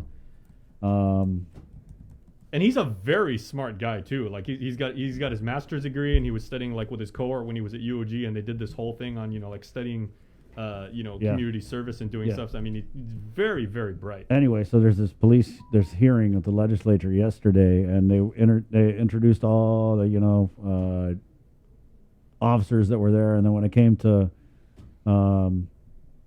Commander Chong, Major Chong, right? He was like, a lot of people ask what it's like to be a cop, so I wrote a poem, and Bree and I were in the office at this hearing, and I was like, what? Oh, whoa, hold on. What, Manny Chong wrote a poem? And so we're going to play it for you guys. And we think you guys are really going to like it because it's very beautiful. It is. Here we go. I want to try to do something different. I would like to read an original poem that I authored that gives an idea of the reality of police work. I've never seen this done before, so I'm going to be the first one to do it. The poem is called "The Joy of Being a Police Officer." Sometimes being a police officer can be a thankless job. People hate cops until they get robbed. We work odd hours. We are still owed some pay. We can't go to family functions because we work all the holidays. All we see at work are the bad things in life, the pain and suffering, the stress and the strife. A man rapes a child, a lady steals some cash, criminals victimize your village, drug dealers sell their stash. Drunk drivers, spouse abusers, burglars galore. We arrest some people several times, but they still come back for more. I've been hit by a car. I've been jumped by a gang. I've been threatened by a drug dealer. I've had my bell rang. Why do I do it? The stress seems too much. It doesn't seem worth it. Job most people won't touch. I do it for my family. I do it because it needs to be done. Society needs to be protected by the officer, his badge, and his gun. Where's the joy, you ask?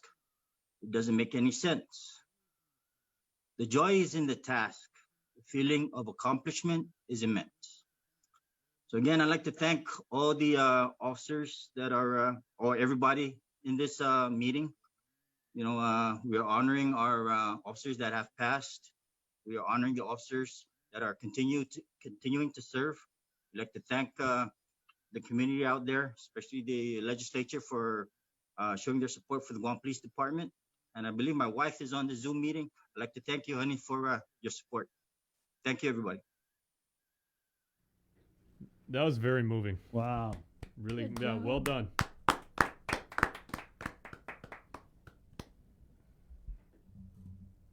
That was good stuff, man. Felt that. I know Major Chong was feeling that too. Yeah. we're going to take a quick break, guys, and we're coming back with more of the show here. KUAM TV, good morning on you. We're going to give you some pizza. Yes, we are, Jay. Get ready, okay? The number to call, 637-0094. It's our Pepsi Pizza Ultimate Trivia Challenge giveaway with our friends at Pepsi. And today, we are doing Papa John's in a 12-pack, huh?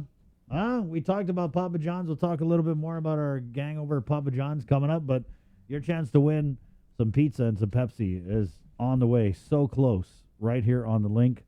Good morning. Celebrate National Pizza Month with the Pepsi Ultimate Pizza Trivia Challenge. All you have to do is listen to the link during the month of October, and when prompted, call 671-637-0094 with the answer to the Pepsi Ultimate Pizza Trivia Challenge. Winner will receive a gift certificate from our participating pizza parlors and a 12-pack of Pepsi, brought to you locally by Pepsi. Breast cancer is the second leading cause of cancer death in women. The chances that a woman will die of breast cancer is about 1 in 38. Although there is no sure way to prevent breast cancer, there are certain things that you can do, such as eat healthier and exercise. For more information about breast cancer, go to the American Cancer Society's website at cancer.org. Also, on October 22nd, we invite you to think pink by wearing the color pink on that day in solidarity of our breast cancer survivors and warriors. This pink message is brought to you in partnership with Ordot Dental Clinic, joining the fight against cancer in honor of brave warriors, survivors, and their families.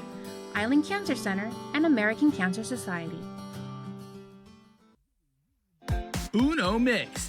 We're mixing it up on the last Thursday of every month with a look at lifestyle, entertainment, food, and so much more on the stations, networks, and digital platforms of KUAM Communications. Uno Mixed is presented to you by Docomo Pacific, Better Together, and Pepsi. See what's on TV tonight with schedules, network news and notes, local promotions and giveaways on KUAM Communications social media pages. Like and follow us on Facebook or Instagram now for all the latest and never miss out. KUAM Communications continues our perpetuation of our Chamorro culture, language, and heritage with features available to our listening and viewing audience, including streaming of Chamorro music 24 hours per day on Isla Digital Radio on KUAM.com and the KUAM News app. Chamorro News Update, weekdays on the link and the KUAM News YouTube channel. Conversations about life in our Chamorro language podcast, Cuentos Tapaco, with Kin Conception. Seasonal specials, shows, and other features highlighting the beauty of our language, culture, and history. It's a new era of our continued commitment to our Chamorro heritage. Isla, watch, listen, stream. Viva Isla!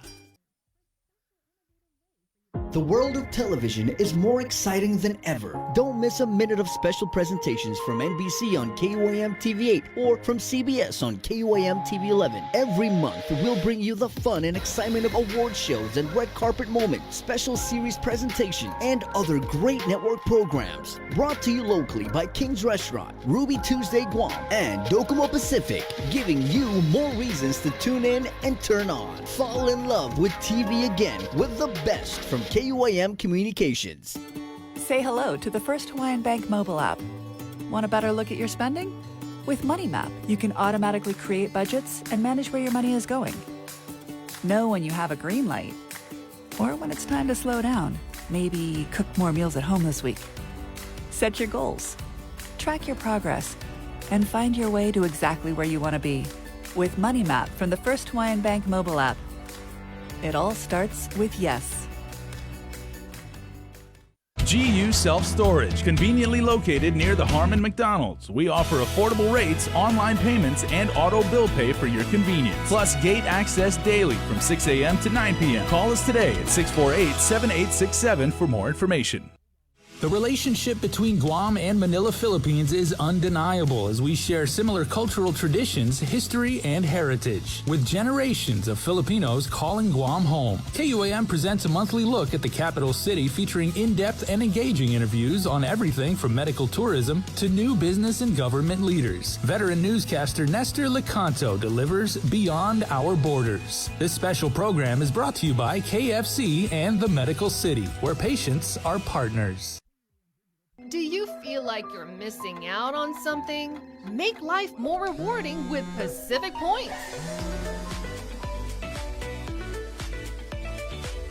Earn and redeem points for bill rebates and free load at IT&E, discounts on fuel at Shell, vouchers at Foodies, and United Mileage Plus miles.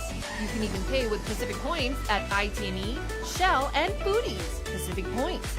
Do more, get more. Take in the panoramic beauty of our island each Sunday on the KUAM News Instagram with Scenic Sundays. Scroll through the natural beauty of the island on display. Scenic Sundays on the KUAM News Instagram is brought to you by Addis Trust and Investment, Location, Service, Trust, and Häagen-Dazs Shops Guam, where every day is made extraordinary. The KUAM Podcast Network is back and on demand, featuring a great variety of podcasts from our island and region, including culture, lifestyle, awareness, crime, politics, commentary, comedy, and entertainment. Available on most streaming platforms. The KUAM Podcast Network. Subscribe and listen now.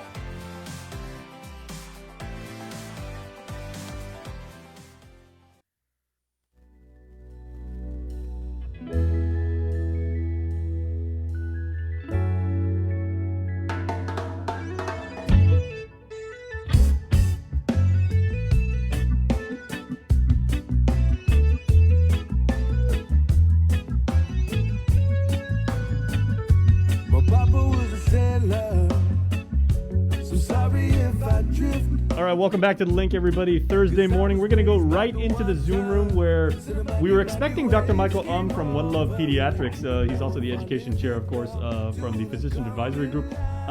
Doc, you've brought company this morning. Yeah, this is Reef, 7 weeks old. And one of the reasons why my clinic is a little bit more limited in its hours recently. I just don't want to be working on patients and then be too tired and risk making mistakes. So, well, congratulations, Daddy Doc, man.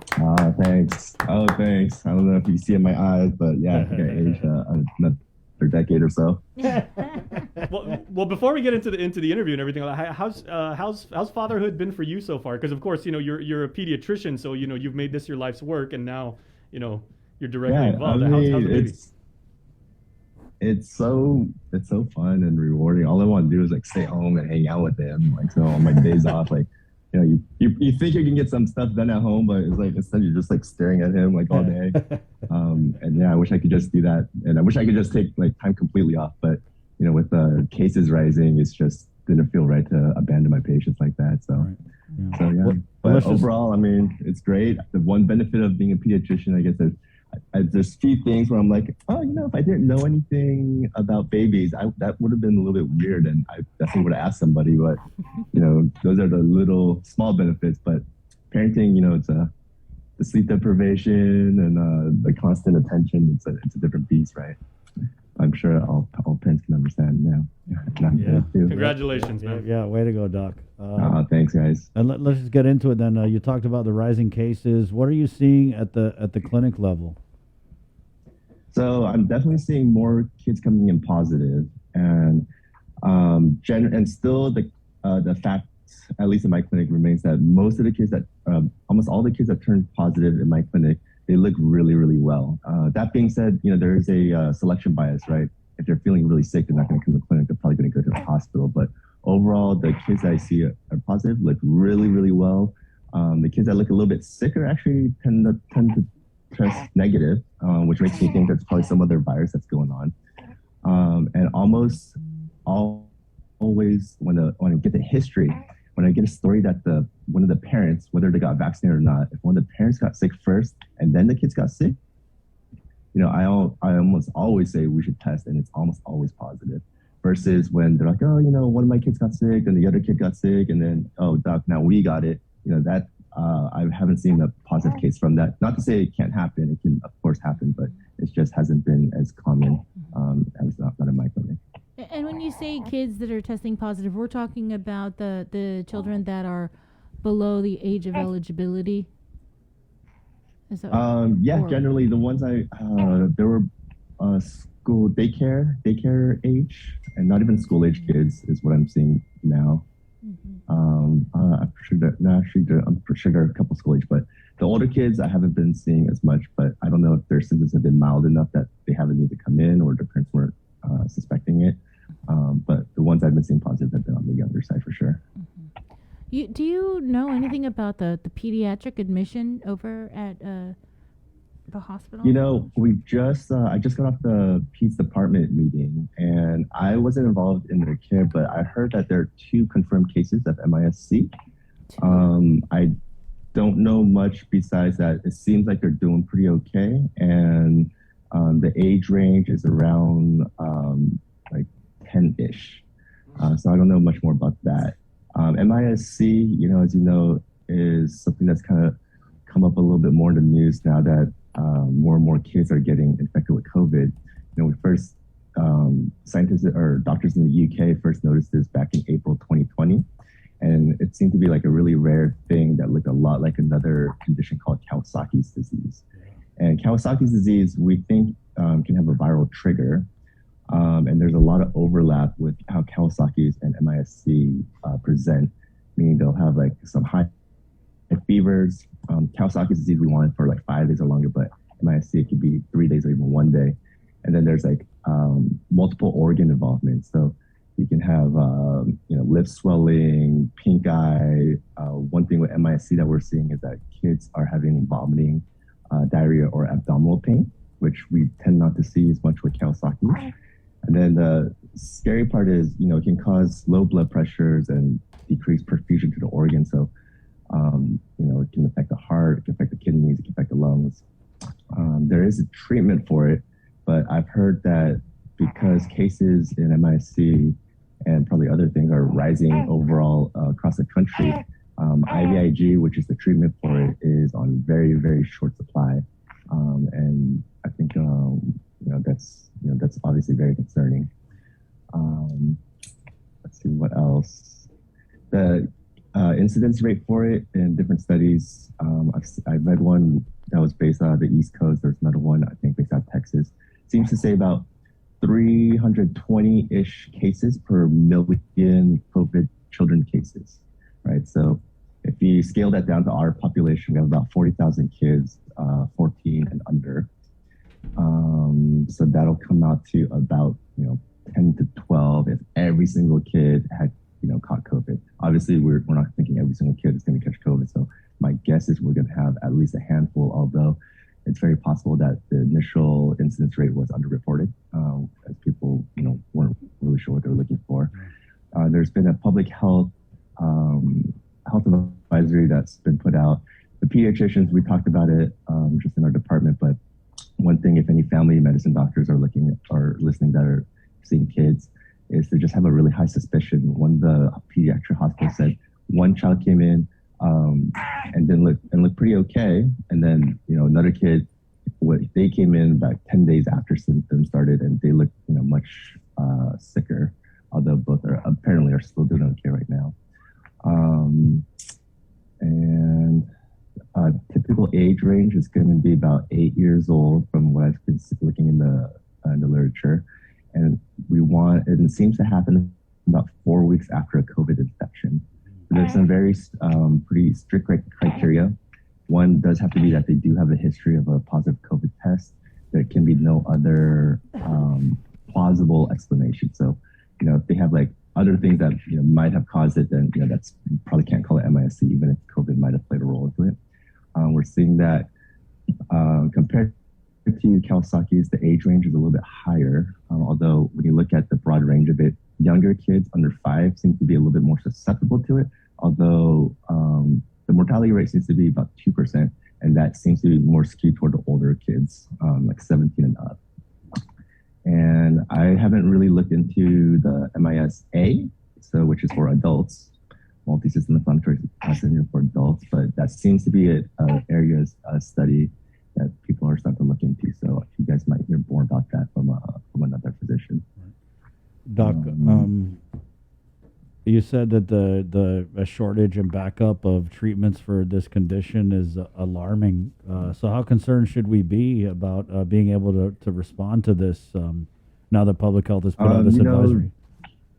Yeah, so I've been hearing that the hospitals, hospital in Guam with Navy and JRMC, they share resources. So it looks like they've been able to secure some doses, I think maybe from another hospital. But there's supposed to be shipments that are coming in, and shipments are mostly, what I'm understanding is more of a logistic side, not from our end, but they're either having delays, and because we're so far out and this stuff is temperature sensitive, that sometimes you can have things arrive and they're not, they're not good anymore because it's too hot, it's out of temperature range. So that's been some problems. I mean, I've definitely had that same issue with vaccines that arrived at the clinic too warm, and I have to send them back. So I imagine that's happening, to everyone, including GMH and JRMC and Navy. So for now, the thing is, there are ways we treat Kawasaki's disease. For MIS-C, there's still not a proven method of treatment. So it's kind of like, well, we think this should work, and so we're doing it, and it seems to be like what was in the literature, it is working. But there might be more than one way to treat it, and because the kids are, from what I hear, the kids are doing okay right now. It looks like maybe for now those kids should be fine, but it's definitely something we want to take care of in terms of our supply of medication and treatments that we can have on hand in the island. Is there any way to prevent MIS-C? The only true way to prevent it is to not get COVID, right? Because that's going to be one of the criteria for it. It's unclear, although it seems reasonable, that if you're vaccinated, you should have a lesser, better response against COVID. And so maybe you shouldn't be, but there's not, because kids have been starting to get vaccinated so recently. It's probably going to be a while before we get that data out, but that seems reasonable. And let's see what else. Yeah, I mean, the biggest thing is, you have to try to prevent the kids getting COVID. It's scary because of the breakthrough infections. Vaccinated adults, can bring it home and they might feel okay, but, the kids, like I said, initially they'll look okay, but it's going to be like the 2 to 4 week period afterwards that you kind of have to keep an eye on. But again, it's relatively rare, so that's the one thing we have in our favor. Doc, I know that we've talked about this, I want to say a couple times during the course of the pandemic as you've come on the show, but I want to say you treated a pediatric patient with this condition last year, right? It's technically, so I thought it would have been. Technically, it wouldn't have that criteria because there was another very plausible reason for that kid's condition. So ultimately, I feel COVID made it worse, but and maybe he did have a lot of similar things, but it wouldn't have met strict criteria for it because he did have a specific underlying condition. But yeah, good memory. Thank you. Yeah. All right. I think we're gonna let you go because you got to burp the baby. Yeah. I think so. Like, Dad, come on. Yeah. So basically, Dr. now has 3 roles, right? He's the education committee liaison on the physician advisor group. Of course, he runs his own pediatrician clinic, and now he also runs Daddy Daycare. Yeah. Pretty much. But seems to be mostly a diaper service. Yeah. Well, thanks, Doc. Yeah, Doc. I mean, just Before before we let you go, just real quick, I mean, parents take this advisory seriously and also look out for these things at the home level too, Doc? 'Cause I know it's a physician's advisory, but... Yeah, it's a physician advisory, but the thing with MISC is generally, it's not something that's going to be very subtle, right? There's going to be something going on with your kid where you're going to be like, oh, you know what? I think I'm going to at least take him into the doctor. What I've been seeing in the literature is that they tend to come in looking pretty severely ill. And so, it isn't like, they felt a little bit warm today and there was a little gas, maybe I'll take it. It's like, oh no, they're going to look a little bit more sick that you got to decide like, oh, are we going to take in a clinic or to the hospital? So it's not something I want to unnecessarily alarm parents about, but just be aware, especially if you know your kid had COVID 2 to 4 weeks ago, and then you're like, oh, now they seem to be getting sick again, and we can't really find a reason. That being said, there's still a lot of viruses out there, and we're seeing kids come in with all sorts of things. And it can be mild colds. We're in bronchiolitis season, and still see a stomach bug here and there that have nothing to do with COVID. So, there's, clinics are open, and doctors should be starting to be a little bit more vigilant about this.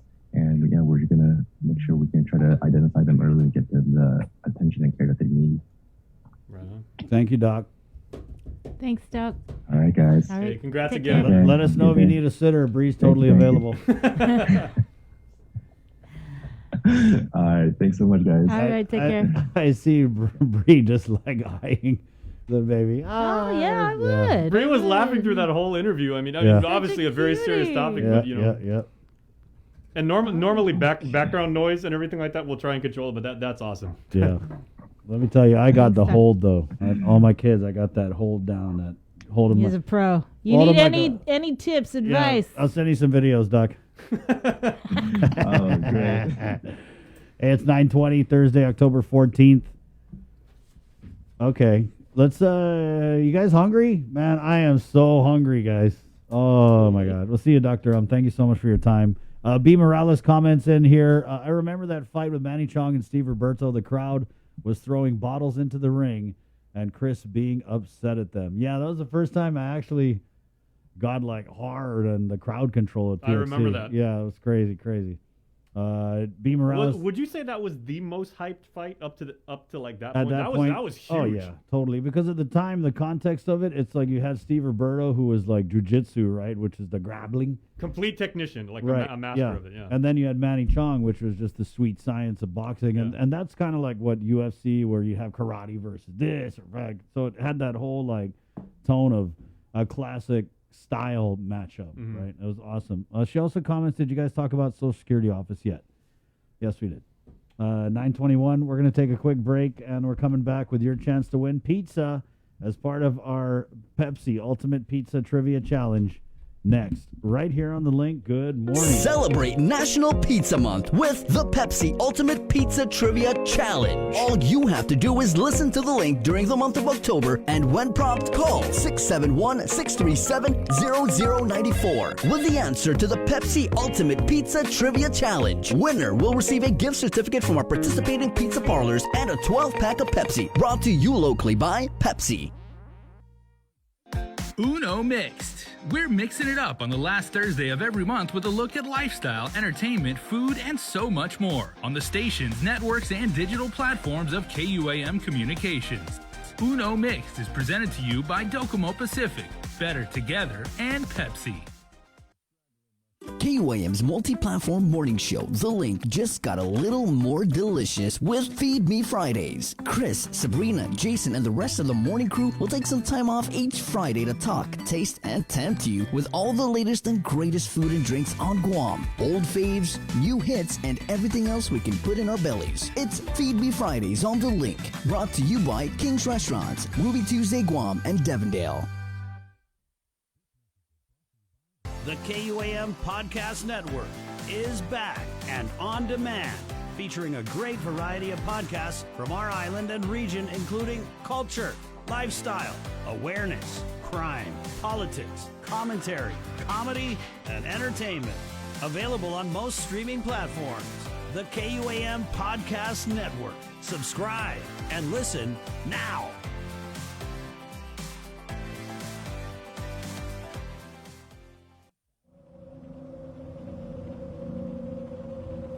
the Totomotna Tales. October on the KUAM Podcast Network.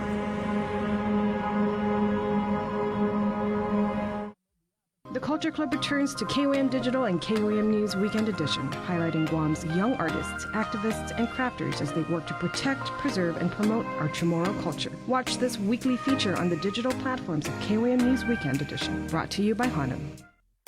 Say hello to the First Hawaiian Bank mobile app. Want a better look at your spending? With MoneyMap, you can automatically create budgets and manage where your money is going. Know when you have a green light or when it's time to slow down. Maybe cook more meals at home this week. Set your goals, track your progress, and find your way to exactly where you want to be. With MoneyMap from the First Hawaiian Bank mobile app. It all starts with yes. Do you feel like you're missing out on something? Make life more rewarding with Pacific Points. Earn and redeem points for bill rebates and free load at IT&E, discounts on fuel at Shell, vouchers at Foodies, and United Mileage Plus miles. You can even pay with Pacific Points at IT&E, Shell, and Foodies. Pacific Points. Do more, get more. GU Self-Storage, conveniently located near the Harmon McDonald's. We offer affordable rates, online payments, and auto bill pay for your convenience. Plus gate access daily from 6 a.m. to 9 p.m. Call us today at 648-7867 for more information. The relationship between Guam and Manila, Philippines is undeniable as we share similar cultural traditions, history, and heritage. With generations of Filipinos calling Guam home, KUAM presents a monthly look at the capital city featuring in-depth and engaging interviews on everything from medical tourism to new business and government leaders. Veteran newscaster Nestor Lecanto delivers Beyond Our Borders. This special program is brought to you by KFC and the Medical City, where patients are partners. Listen, watch, and learn from the daily Chamorro news updates from KUAM News. Catch them on The Link during the 8 o'clock hour, streaming online on Isla Radio, or on the KUAM News YouTube channel for your convenience. Tune in and stay informed, all while preserving our precious culture through the daily use of our native Chamorro language. Chamorro news updates are brought to you by your familia at First Hawaiian Bank.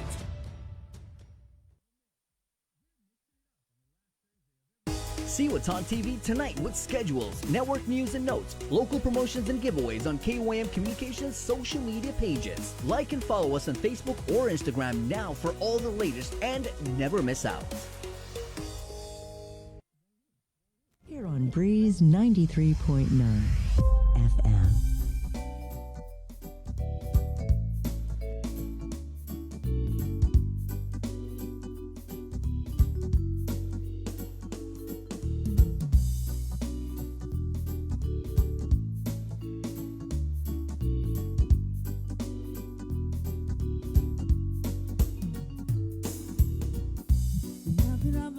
Everything to you. You said he's done touched something new, and it's breaking my heart. You leaving, baby, I'm grieving. And if you wanna leave, take good care. Hope you find a lot of nice things out there, but just remember there's a lot of bad everywhere. Ooh, baby, baby, it's a wild run. It's hard to get by just a bonus smile, girl. Oh, baby, baby, it's a wild run. I don't remember you like a child, girl. No one seen a lot of what the world can do, and it's breaking my heart in two. 'Cause I never wanna see you sad, girl. Don't be a bad girl. If you wanna leave, take good care. Welcome back to The Link, everybody. A community reminder, if you would like to get vaccinated, and we certainly hope that you do, you can go to the Micronesia Mall here in Dedido on the second floor of the center court today, or Monday through Saturday, which includes today, starting at 11 in the morning. So in about an hour and a half, you can go up to Dedido, make the wonderful drive up here into the north, and until sundown. So 11 to 6 at the Micronesia Mall in The Micronesia Mall Center Court, once again. If you need the vaccine, please register online. The address to do it is tinyurl.com/COVID stops with me. tinyurl.com/COVID stops with me. If you are unable to make plans and want to get it tomorrow, you can go up to the Northern Region Community Health Center, also in Dededo, from 9 a.m. till 12 p.m. Or I'm sorry, Fridays are 1 p.m. to 4 p.m. They offer the Pfizer, Moderna, Johnson & Johnson. You must be 12 years old or older and bring a photo ID. Good morning. It's 9:29 to celebrate National Pizza Month with the Pepsi Ultimate Pizza Trivia Challenge. All you have to do is listen to the link. How easy is that? During the month of October and when prompted, call 637-0094 with the answer to the Pepsi Ultimate Pizza Trivia Challenge.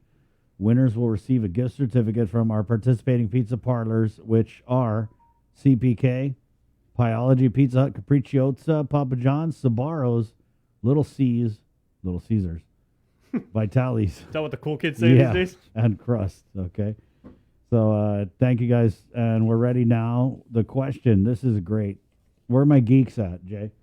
Oh, Am I right here. Guam Geeks Nerd Herd? Okay, Pay attention. No. Do not turn your back on your comic book geek roots. I'm not. You are OG when it comes to comic okay. books. Okay, so we have a question today that has to do with superheroes.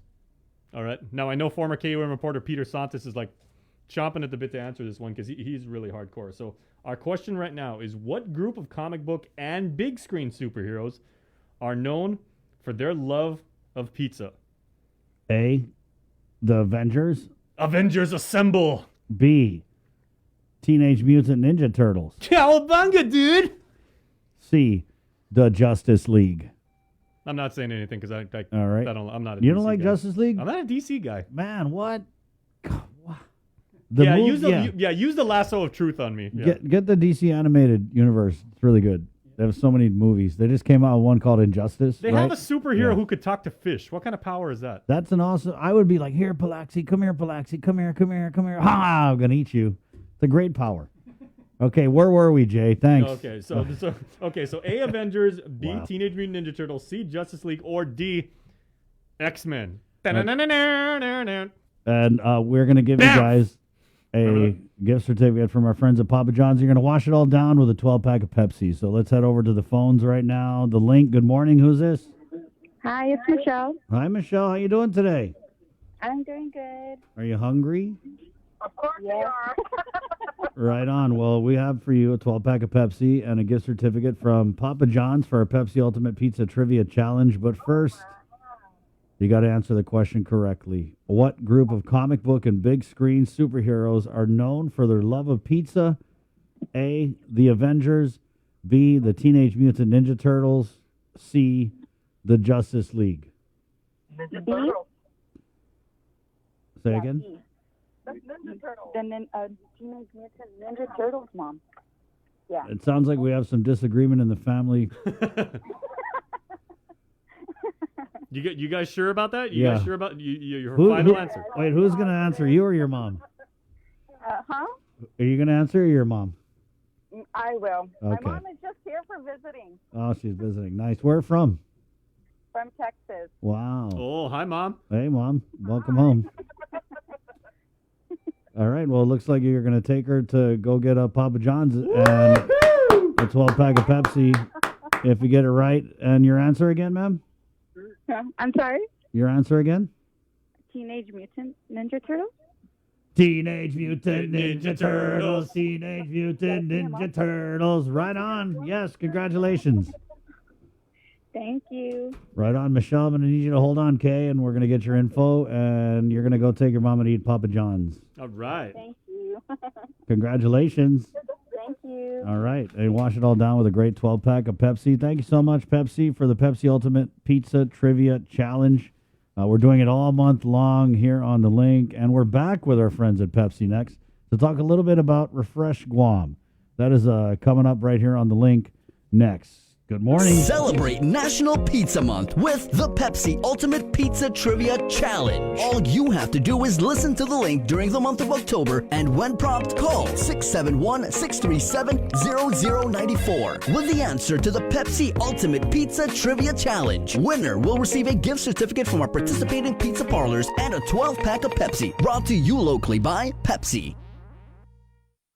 This holiday season, we're once again bringing together the island's largest array of local vendors for a special innovative way for you to shop, broadcast, and go digital with Team KUAM. Join us on Sunday, November 28th for the annual Christmas Pops Virtual Holiday Market at 12 noon on KUAM TV8 and the KUAM News Facebook page, plus additional show times through December 11th. We'll also be featuring vendors daily with posts with QR codes and links on our social media pages beginning Monday, November 29th, and hosting an exclusive Christmas Pops website for your one-stop shopping. It's a safe and convenient way for you to shop local this holiday season. To reserve your spot, email promotions@kuam.com today. Virtual space is limited. Uno Mixed. We're mixing it up on the last Thursday of every month with a look at lifestyle, entertainment, food, and so much more on the stations, networks, and digital platforms of KUAM Communications. Uno Mixed is presented to you by Docomo Pacific, Better Together, and Pepsi.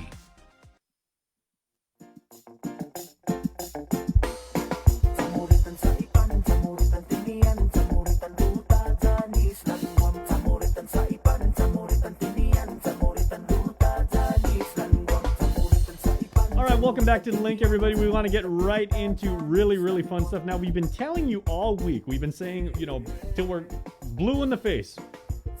Appropriately, blue, one of the colors of Pepsi. I got my buddy Danielle on the Zoom room right now. And Danielle, we have been celebrating Refresh Guam. You guys brand yourself as a digital hub. You guys are on Instagram, you guys are on Facebook, and you guys are doing basically all awesome things. Yes, definitely. Basically, we want Refresh Guam to be somewhere where people can go not only to find out about, deals for all our products, which aren't only Pepsi. We do a bunch of grocery lines like Nongshim, Tabasco, Smucker's, Jif, Devondale Milk, and so we have all these brands. So we want to tell people what's out there in terms of our brands, but at the same time, we want to create this Instagram page and Facebook page where people can go to find out what's happening in Guam, to celebrate our local artists, to, promote our restaurant partners. And then also, of course, everyone loves giveaways. So it's going to be a place where we're definitely going to be giving away a lot of stuff. Okay, yeah. Can you give us a little bit of a hint? I know when you say like a lot of stuff, and you guys have an entire warehouse full of like really cool goodies and everything like that. But what can people expect? Are we talking like pens and keychains, or are we talking like a little bit more? Or does it does it run the gamut? Yeah, we're talking about actually for the next 60 days, we're giving away some big prizes. It actually starts off tomorrow with $250 in cash. Wow. Yeah, so we'll have items like cash, we'll have hotel stays, we'll have gift certificates to restaurants, to grocery stores, for gas, for movie theaters. And, for those, we're giving away basically for the restaurants, like enough to feed a family of 4 at least. That's the amount of the gift certificates. For the theaters, we're doing 4 movie tickets for each giveaway. So it's really so that you can take your family out. And then we're also giving away gym memberships. We're giving basically a whole wide range of things: jet ski tours, off-roading tours. We're doing a paddleboarding giveaway also, where you can go to Sup Shack and basically rent a paddleboard for a couple hours. Very cool. And by no means was I hating on keychains and pens. I love keychains and pens. I can never get enough of them. I also like $250 in cash. Yeah, exactly. Yeah, So I'm crazy, but I'm not stupid. If you're offering $250 in cash, I am definitely following you on social media, and I am in. Yeah. So yeah, we wanted to go big at the end of this year, especially, it's been a tough couple years for all of us. So, we wanted to end the year on a good note and, help people out for the holidays, have them enjoy things with their family or for themselves. We're doing like Spot, Hilton, dinner at Niji, Sky Zone passes for the family. Wow. Passes to Underwater World, stuff like that. So, whether you're a family or someone, who's younger, or there's something out there for everyone. So you're not only going to be able to see and interact with, like the various aspects of Guam that you're covering on Instagram and Facebook, but if you're lucky, you could actually really directly in person go out. You could go to the movies. You could go and like eat at one of our fine restaurants and everything. And you guys are making that possible at Refresh Guam. Exactly. We want to help the entire community. So, this is what we kind of want to do with Refresh Guam now and moving forward as well. And then you'll start to see from us like blast from the past type videos and photos. We have all these old magazines and old video from like back in the 90s that we plan to show snippets of concerts and stuff that happened back then, and pan to the audience and say, were you there? And so we're also encouraging people to also submit that kind of content to us, and we'll probably post it.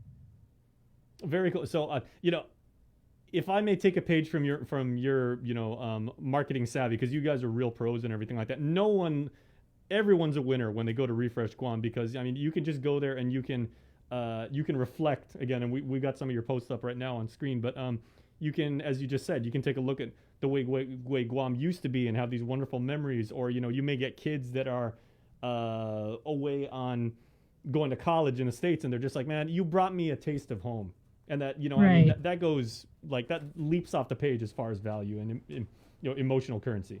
Yeah, and then we also, we have a feature every Friday where we basically feature a local musician, a local artist. We have a few up there already, and it's basically just to remind people that, hey, there's still these artists out there. Let's promote them, let's support them, especially after the last few years. Wow, you guys are knocking it out of the park, Danielle. Man, we thank you so much for doing this for our community. You guys are just doing a really, really positive thing. Thank you. And we can't underscore this enough. $250 in cash. Mama didn't raise no fool. Tomorrow. I'm there.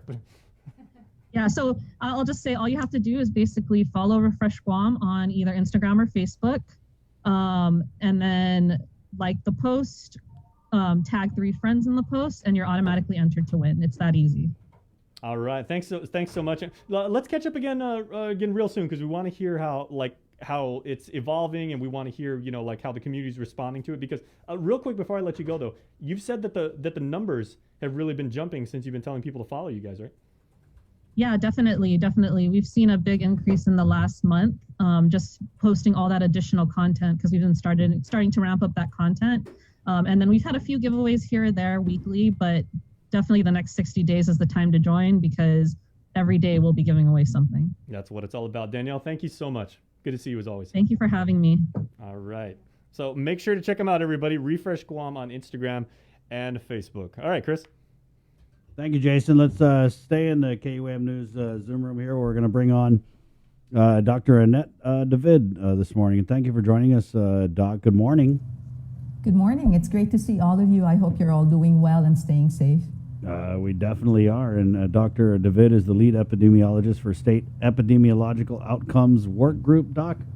So definitely, I know you guys are doing a data drop at 10:30. Did you want to kind of preview that real quick before we move on? I think I'll hold off on that so that there's a little bit of excitement for the rest of the media folks. All right. Well, we did send you some. We all need a little drama in our lives. Right. Just only a little, okay? I only need a little. Doc, I did send you some of the things that we wanted to talk about, so we'll just go ahead and get right into it. And I kind of want to start here with what do you think that we need to focus on as a community to exit this surge? Because Dr. Anna said that we will exit this surge when we get down to fewer than 25 cases a day sustained. So what do we have to do, in your opinion, to get there? Well, I wish I had a magic bullet to recommend, Chris, but it still goes back to the basics. It's about getting vaccinated, as many of us as possible, and it's about doing all of the measures that we've been living with for the past two years, the masking, the social distancing, and the hand washing. I mean, the bottom line really is that with viral dynamics, this will end when there are no more susceptible people left. And that's the bottom line. And we can get there slowly or we can get there fast. If we want to get there faster, vaccination is the route. But Dr. Ann, we're at 89% vaccination. I mean, and then I don't know how many are left. You know what I mean? Maybe there are some that just can't get the vaccination. So I'm just wondering how does that, make sense if... Oh, okay. 89% of those who are eligible are vaccinated, Sabrina. But we have to remember that there are a lot of young people here on island, those who are under 12 years who are not eligible, not yet, because they haven't come out with recommendations for vaccination in children. And then there are those who remain unvaccinated. And we've just gotten some of those numbers. And in fact, there are about 32,000 children who are ineligible for the vaccine at present. So 32,000 susceptible children in Guam. And about almost 15,000 people who remain unvaccinated. So you put those numbers together, and that's still significant. That is nearly 50,000 people in Guam who are very susceptible to this virus, and basically a hunting ground for the virus to continue. And so that's where we're at. For as long as we have people who are susceptible, the pandemic will continue. But Doc, how much is a factor with the people who took the vaccinations early on, right? So we're starting to see a lot of these breakthrough cases. Right. So how do we kind of like move forward and trying to vaccinate the large segment of the population that you just referenced, while also trying to protect a lot of the people, especially the elderly, whose the effectiveness of the vaccine may be waning? It sounds like there's a lot. I think you're absolutely right, Chris. So I actually think we have 3 priorities for vaccination. The first is to continue to try and vaccinate all people who are eligible who haven't gotten it. Second priority is we have to be prepared to roll out the vaccine in children as soon as that becomes available. And the third is to really ramp up the boosters because, Guam was one of the first to really start to proactively get people in the community vaccinated. So there are many people who were vaccinated back in January. And that's 9 months out. And, the data is saying that maybe you start to see the waning. They say it's 6 to 8 months, but in fact, with the Delta variant, what some of the early studies are showing is that the waning begins at 4 months. So, I think that was really interesting because if you recall what Dr. Ann put out was when they looked at the folks here in Guam who were having the breakthroughs, and they calculated how far out they were from their last vaccine. It was about 4 months. You're right. We just read that information off. That was in last night's JIC, right, Bree? Yeah. Wow. It just scary situation, Doc. And did you want to talk about those breakthrough cases a little bit, because I know that fuels some of this like vaccine hesitancy, is where you have people who say, "Oh, I haven't got the shot, but so-and-so did, and they're in the hospital, or they're sick, or they died," right? Yeah. Okay, so let's figure it out, right? Number one, I think we should be expecting breakthroughs. They're to be expected. And there's a number of reasons for that. One, no vaccine is 100% effective. In the history of mankind and clinical medicine, there is no vaccine that protects 100% of the time. So you do expect breakthroughs to happen. But are we a consistent milestone? What's the really significant milestone, right? Part of the confusion is we tend to lump everything together into this one milestone of infection. When, if you think about it, with COVID, there's actually at least 4 clinical milestones that you need to think about. The first is, can you prevent exposure? Right? So when it's just starting out, and can you do something so that people are not going into environments where the virus is? And that was at the beginning of the epidemic, which is why we were doing the lockdowns and the stay at home. That was the purpose of that. But what we found out was it's not practical to do that indefinitely. People do have to go out, they have to work, they have to get their food. So the second clinical milestone is, can you prevent infection? If people have to go out in an environment where the virus exists, are there ways so that you can prevent them from getting the virus into their system, right? And so that's where the mask, the social distancing, the hand washing come in. And vaccination also has a role because it tends to lower your risk of infection by about 5 times. But that's not the only milestone. So There's a third one, which is, if someone's infected, can you prevent them from getting severe disease, right? Because that's really the kicker there, because if you have everyone getting sick and getting to the hospital, your health system will crash. And so to prevent disease, this is where the monoclonal antibodies come in, right? So you're infected, but you still have mild symptoms, so you go get those monoclonal antibodies so that you avoid getting so sick that you need to be hospitalized. And then there's your fourth milestone, which is if you do get sick, can you prevent death, right? And that's where things like the ventilator, the proning, the Regeneron, the remdesivir, those come in to help with people to prevent dying. So there's actually 4 milestones, but and there's different interventions for each one. But the key is that there's one intervention that cuts across 3 of those milestones, and that's vaccination. Because vaccination reduces your risk of infection, but it also markedly reduces your risk of severe illness. And if you do get sick, your chances of dying are much less as compared to an unvaccinated person. And that's really why vaccination is so critical, because it's the one intervention we have that cuts across 3 of the milestones. Everything else just really addresses one phase. And the idea is layering. You want to layer all of those interventions so that your protection is at the highest possible level. Right, Doc, so when we talk about these different milestones, right, and we just look at the numbers being reported, I mean, just to play devil's advocate, or maybe even just reasonable person, it doesn't seem like, given the high numbers, the deaths, right, the hospitalizations, it I don't know, people might look at this and say that it's not working. I would beg to disagree, Chris, because if you look at the numbers, majority of those who are in the hospital and majority of those who die are still the unvaccinated or the partially vaccinated. And I think it's because people are, and this is the epidemiologist in me, I think people are calculating it wrong, because what they're doing is what percent of people in the hospital are vaccinated versus unvaccinated, and that's actually not the right way to look at it, because you're mixing your 2 populations. Their risks are so different. So what really ought to be done is the number of people who are hospitalized who are vaccinated over the total number of people who've been vaccinated in Guam. So you're comparing it to the right denominator. And then you contrast that to the number of people who are in the hospital unvaccinated over the number of unvaccinated people. And if you do that, you'll find that there's quite a difference. It's about the metric. I think people maybe are not calculating it appropriately. Yeah. Well, I mean, we just report the numbers as we get them, and they are broken down that way for the hospitalizations. But you're right.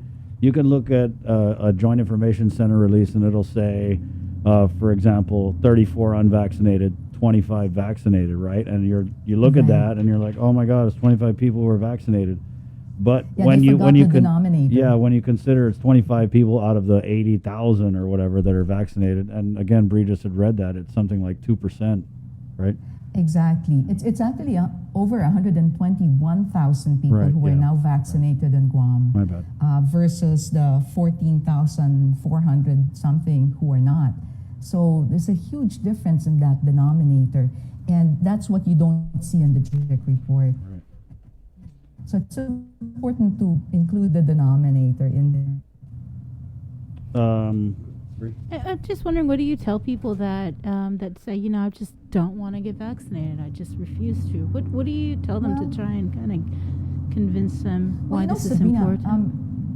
You do have to respect people's ability to make informed decisions. And I think as a healthcare provider, my role would be to answer any questions that they had, any concerns, using the best data that we have. Ultimately, people have to make the decision for their health, right? But it's important that they have the right information. And so it's very important, I guess, for healthcare providers to make sure they're not propagating misinformation or echoing, things that are not really proven by the evidence. Maybe one thing that we also have to recognize is, yes, we all have choices. We have to be prepared for the consequences of the choices as well. So it's about really weighing weighing those two against each other. But it's very important to make that decision based on real evidence. Well, let me ask you just a hypothetical, Doc, right?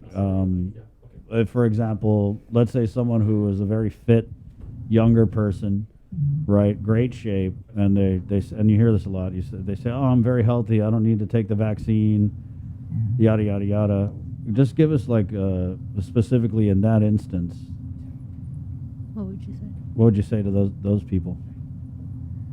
Well, that we can say to them that there are young, healthy people who have died. And is that a risk they're willing to take when you have something that you know can protect you? It's hard, you know, it can be tough. When you're young, you feel very invincible, right? But sometimes personalizing the data with real stories and real cases can make a difference. Yeah, and one of the real stories I remember during the pandemic, I forget which family it was, but it was a case where, yeah, there's someone young, healthy. They didn't get sick, but they brought it home to their grandparents, right? So there's also that side of it, huh? Yeah, we've lost some folks in my family back in the Philippines, and some friends, you know, and some of them are young. One of them was a young doctor who had just graduated and got it as an occupational hazard. Very fit, he was also a gym instructor. So he was in good health, non-smoker, you know, he was eating healthy and doing all the right things. But at that time, there was no vaccine. And, you know, we are so fortunate in Guam because the vaccine is so readily available here. But in the Philippines, it's a struggle sometimes to get the vaccine. At the beginning, even the healthcare workers, they didn't have access to it. So, you know, that was hard. That was hard to get over. Yeah. Such a tragic loss of life, really. And you know, we have the intervention to prevent it. And so I think, you know, as we're getting to wrap up this interview because our show's coming to a close, but maybe because the holidays are right around the corner, we've got Halloween, we've got Thanksgiving, we've got Christmas, and we all know those are big times for social gathering. I guess just any final words you have. Yeah, well, I think, you know, holidays are about love, right? And vaccination is also, in my view, vaccination is love. The best way to spend the holiday is to be alive with your family and to share the happiness. And you know, let's that sounds all right. That's something I could enjoy. Yeah. But Doc, realistic, just give it to us real. Just no one here, just you, Sabrina, and I. Are we gonna get to have a Thanksgiving, a Halloween, a Christmas? Like, you know, a semi kind of normal one. We will get over this, Chris. We will. At some point, either we will all get vaccinated or the virus would have gone through everyone on the island.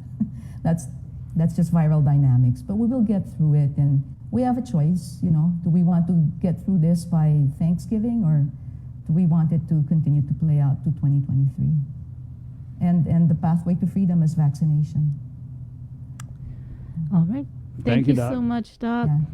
Yeah, you guys take care, okay? You too. Yeah, appreciate your time. And we'll see you in a little bit. Anytime. Okay. Stay safe. There you go. Dr. Annette David. I like her delivery, too. Real. No, she's always been so sweet, man. And always thorough and just easy to understand, right? And calming. Yeah, definitely. Informative, really. Thank you for that. It's 9:57, Thursday, October 14th. Tomorrow is Chicken Fries Friday, guys. Are you ready for Chicken Fries Friday? You go to Burger King, you order a chicken fries. Jay, who's going to do it this morning, guys? You're asking me if I'm ready? Each of the Fridays on my calendar are circled saying chicken fries. I have drawn chicken fries. I dream of chicken fries. So let's say theoretically you're at Burger King. You'd say, oh, I'm going to go pull over here and get the drive-through. You order your chicken fries because your calendar's marked every Friday, Chicken Fries Friday. Joester's riding shotgun. Right. What do you do after that? You ordered one. I would say. Okay. And I've always wanted to be an opera singer. Yeah. I love, love, love me some chicken fries. Good, Jay. Sounds good. That was pretty good, man. I don't know if Burger King's drive-through windows could withstand those high notes, but Well, wow. they put up the protective Ah, screen they got now, the plexiglass, so, yeah, right, it's plexiglass, so that can withstand like a little bit of a reverberation. All right, so there you go. Chicken Fries Friday. Cover Me is brought to you by Burger King and our friends at Docomo Pacific. Link fam, thank you guys. It's been a great show. We're going to leave you with this Cover Me. Be safe, everyone. My name's Chris. I'm Sabrina. I'm Jason. Have a good Thursday. Esta. Adios. My name is Melford James. This is my brother Brian Munya. I'd like to dedicate this song to our brother Eddie Boguano. Such a loving and humble soul, and a great leader in the Micronesian community, especially to the Micronesian youth. We'd like to give our love and condolences to the family. And, rest in love always, brother.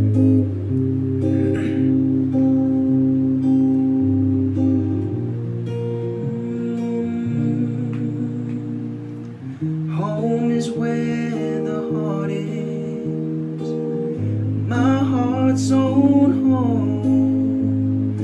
Though I never really had one to call my own. Now I've been given a key by the carpenter of Galilee, with interest paid. The title's made to me. Home where there is no night. Home where the sun's the light. The place I've been dreaming of so long. Loved ones there to welcome me, but his sweet face will be the first I see. When my journey's over, I am going home. Everybody dreams of going home, it seems. Lately I'm no exception to the rule. But home is so much more than windows, walls, and doors. It's a warm embrace where a smiling face is awaiting you. Home where there is no night. Home where the sun is still alive. Place I've been dreaming of so long. Loved ones there to welcome me, but his sweet face will be the first I see. When my journey's over, I am going home. Home where there is no night. Home where the sun's the light. The place I've been dreaming of so long. Loved ones there to welcome me, but his sweet face will be the first I'll see. When my journey's over, I am going home. When my journey's over,